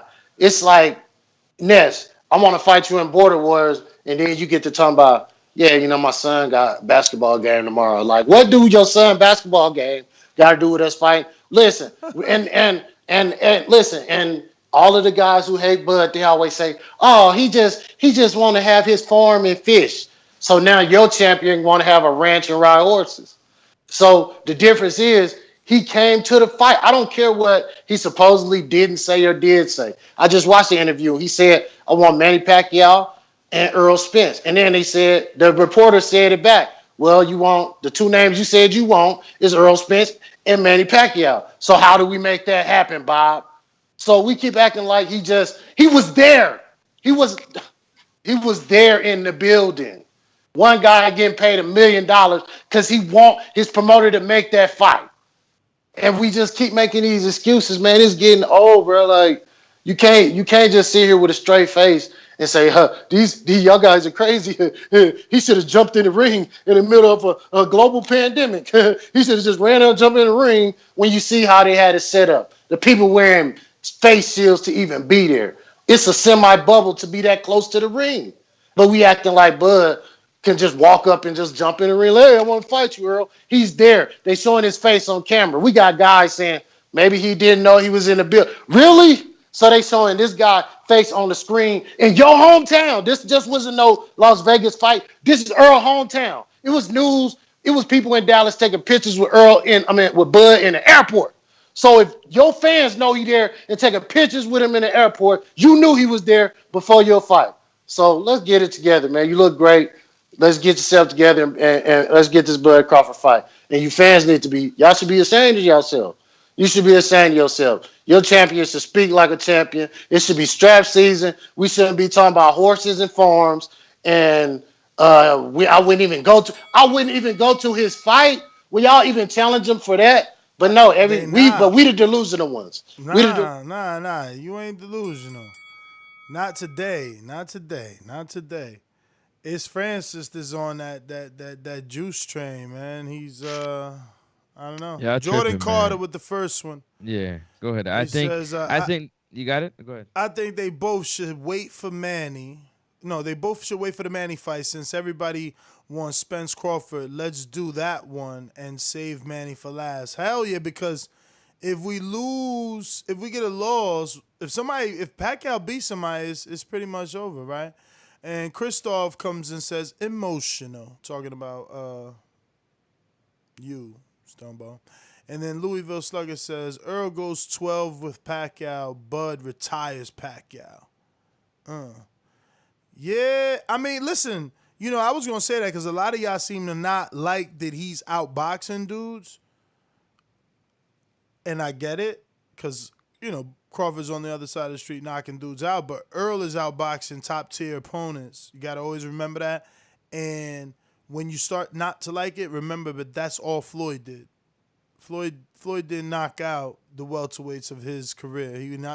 He was knocking out the lighter dudes. So, we gotta respect Earl. He's really whitewashing these dudes. I can't say whitewashing, right? Yeah, that's a little harsh. Maybe cause 9-3. That's like You beating it? Yeah, he beating it from pillar to post. But yeah. Yeah, but it is what it is. It's not, it is what it is. What I'm saying is he's dominating at the top level.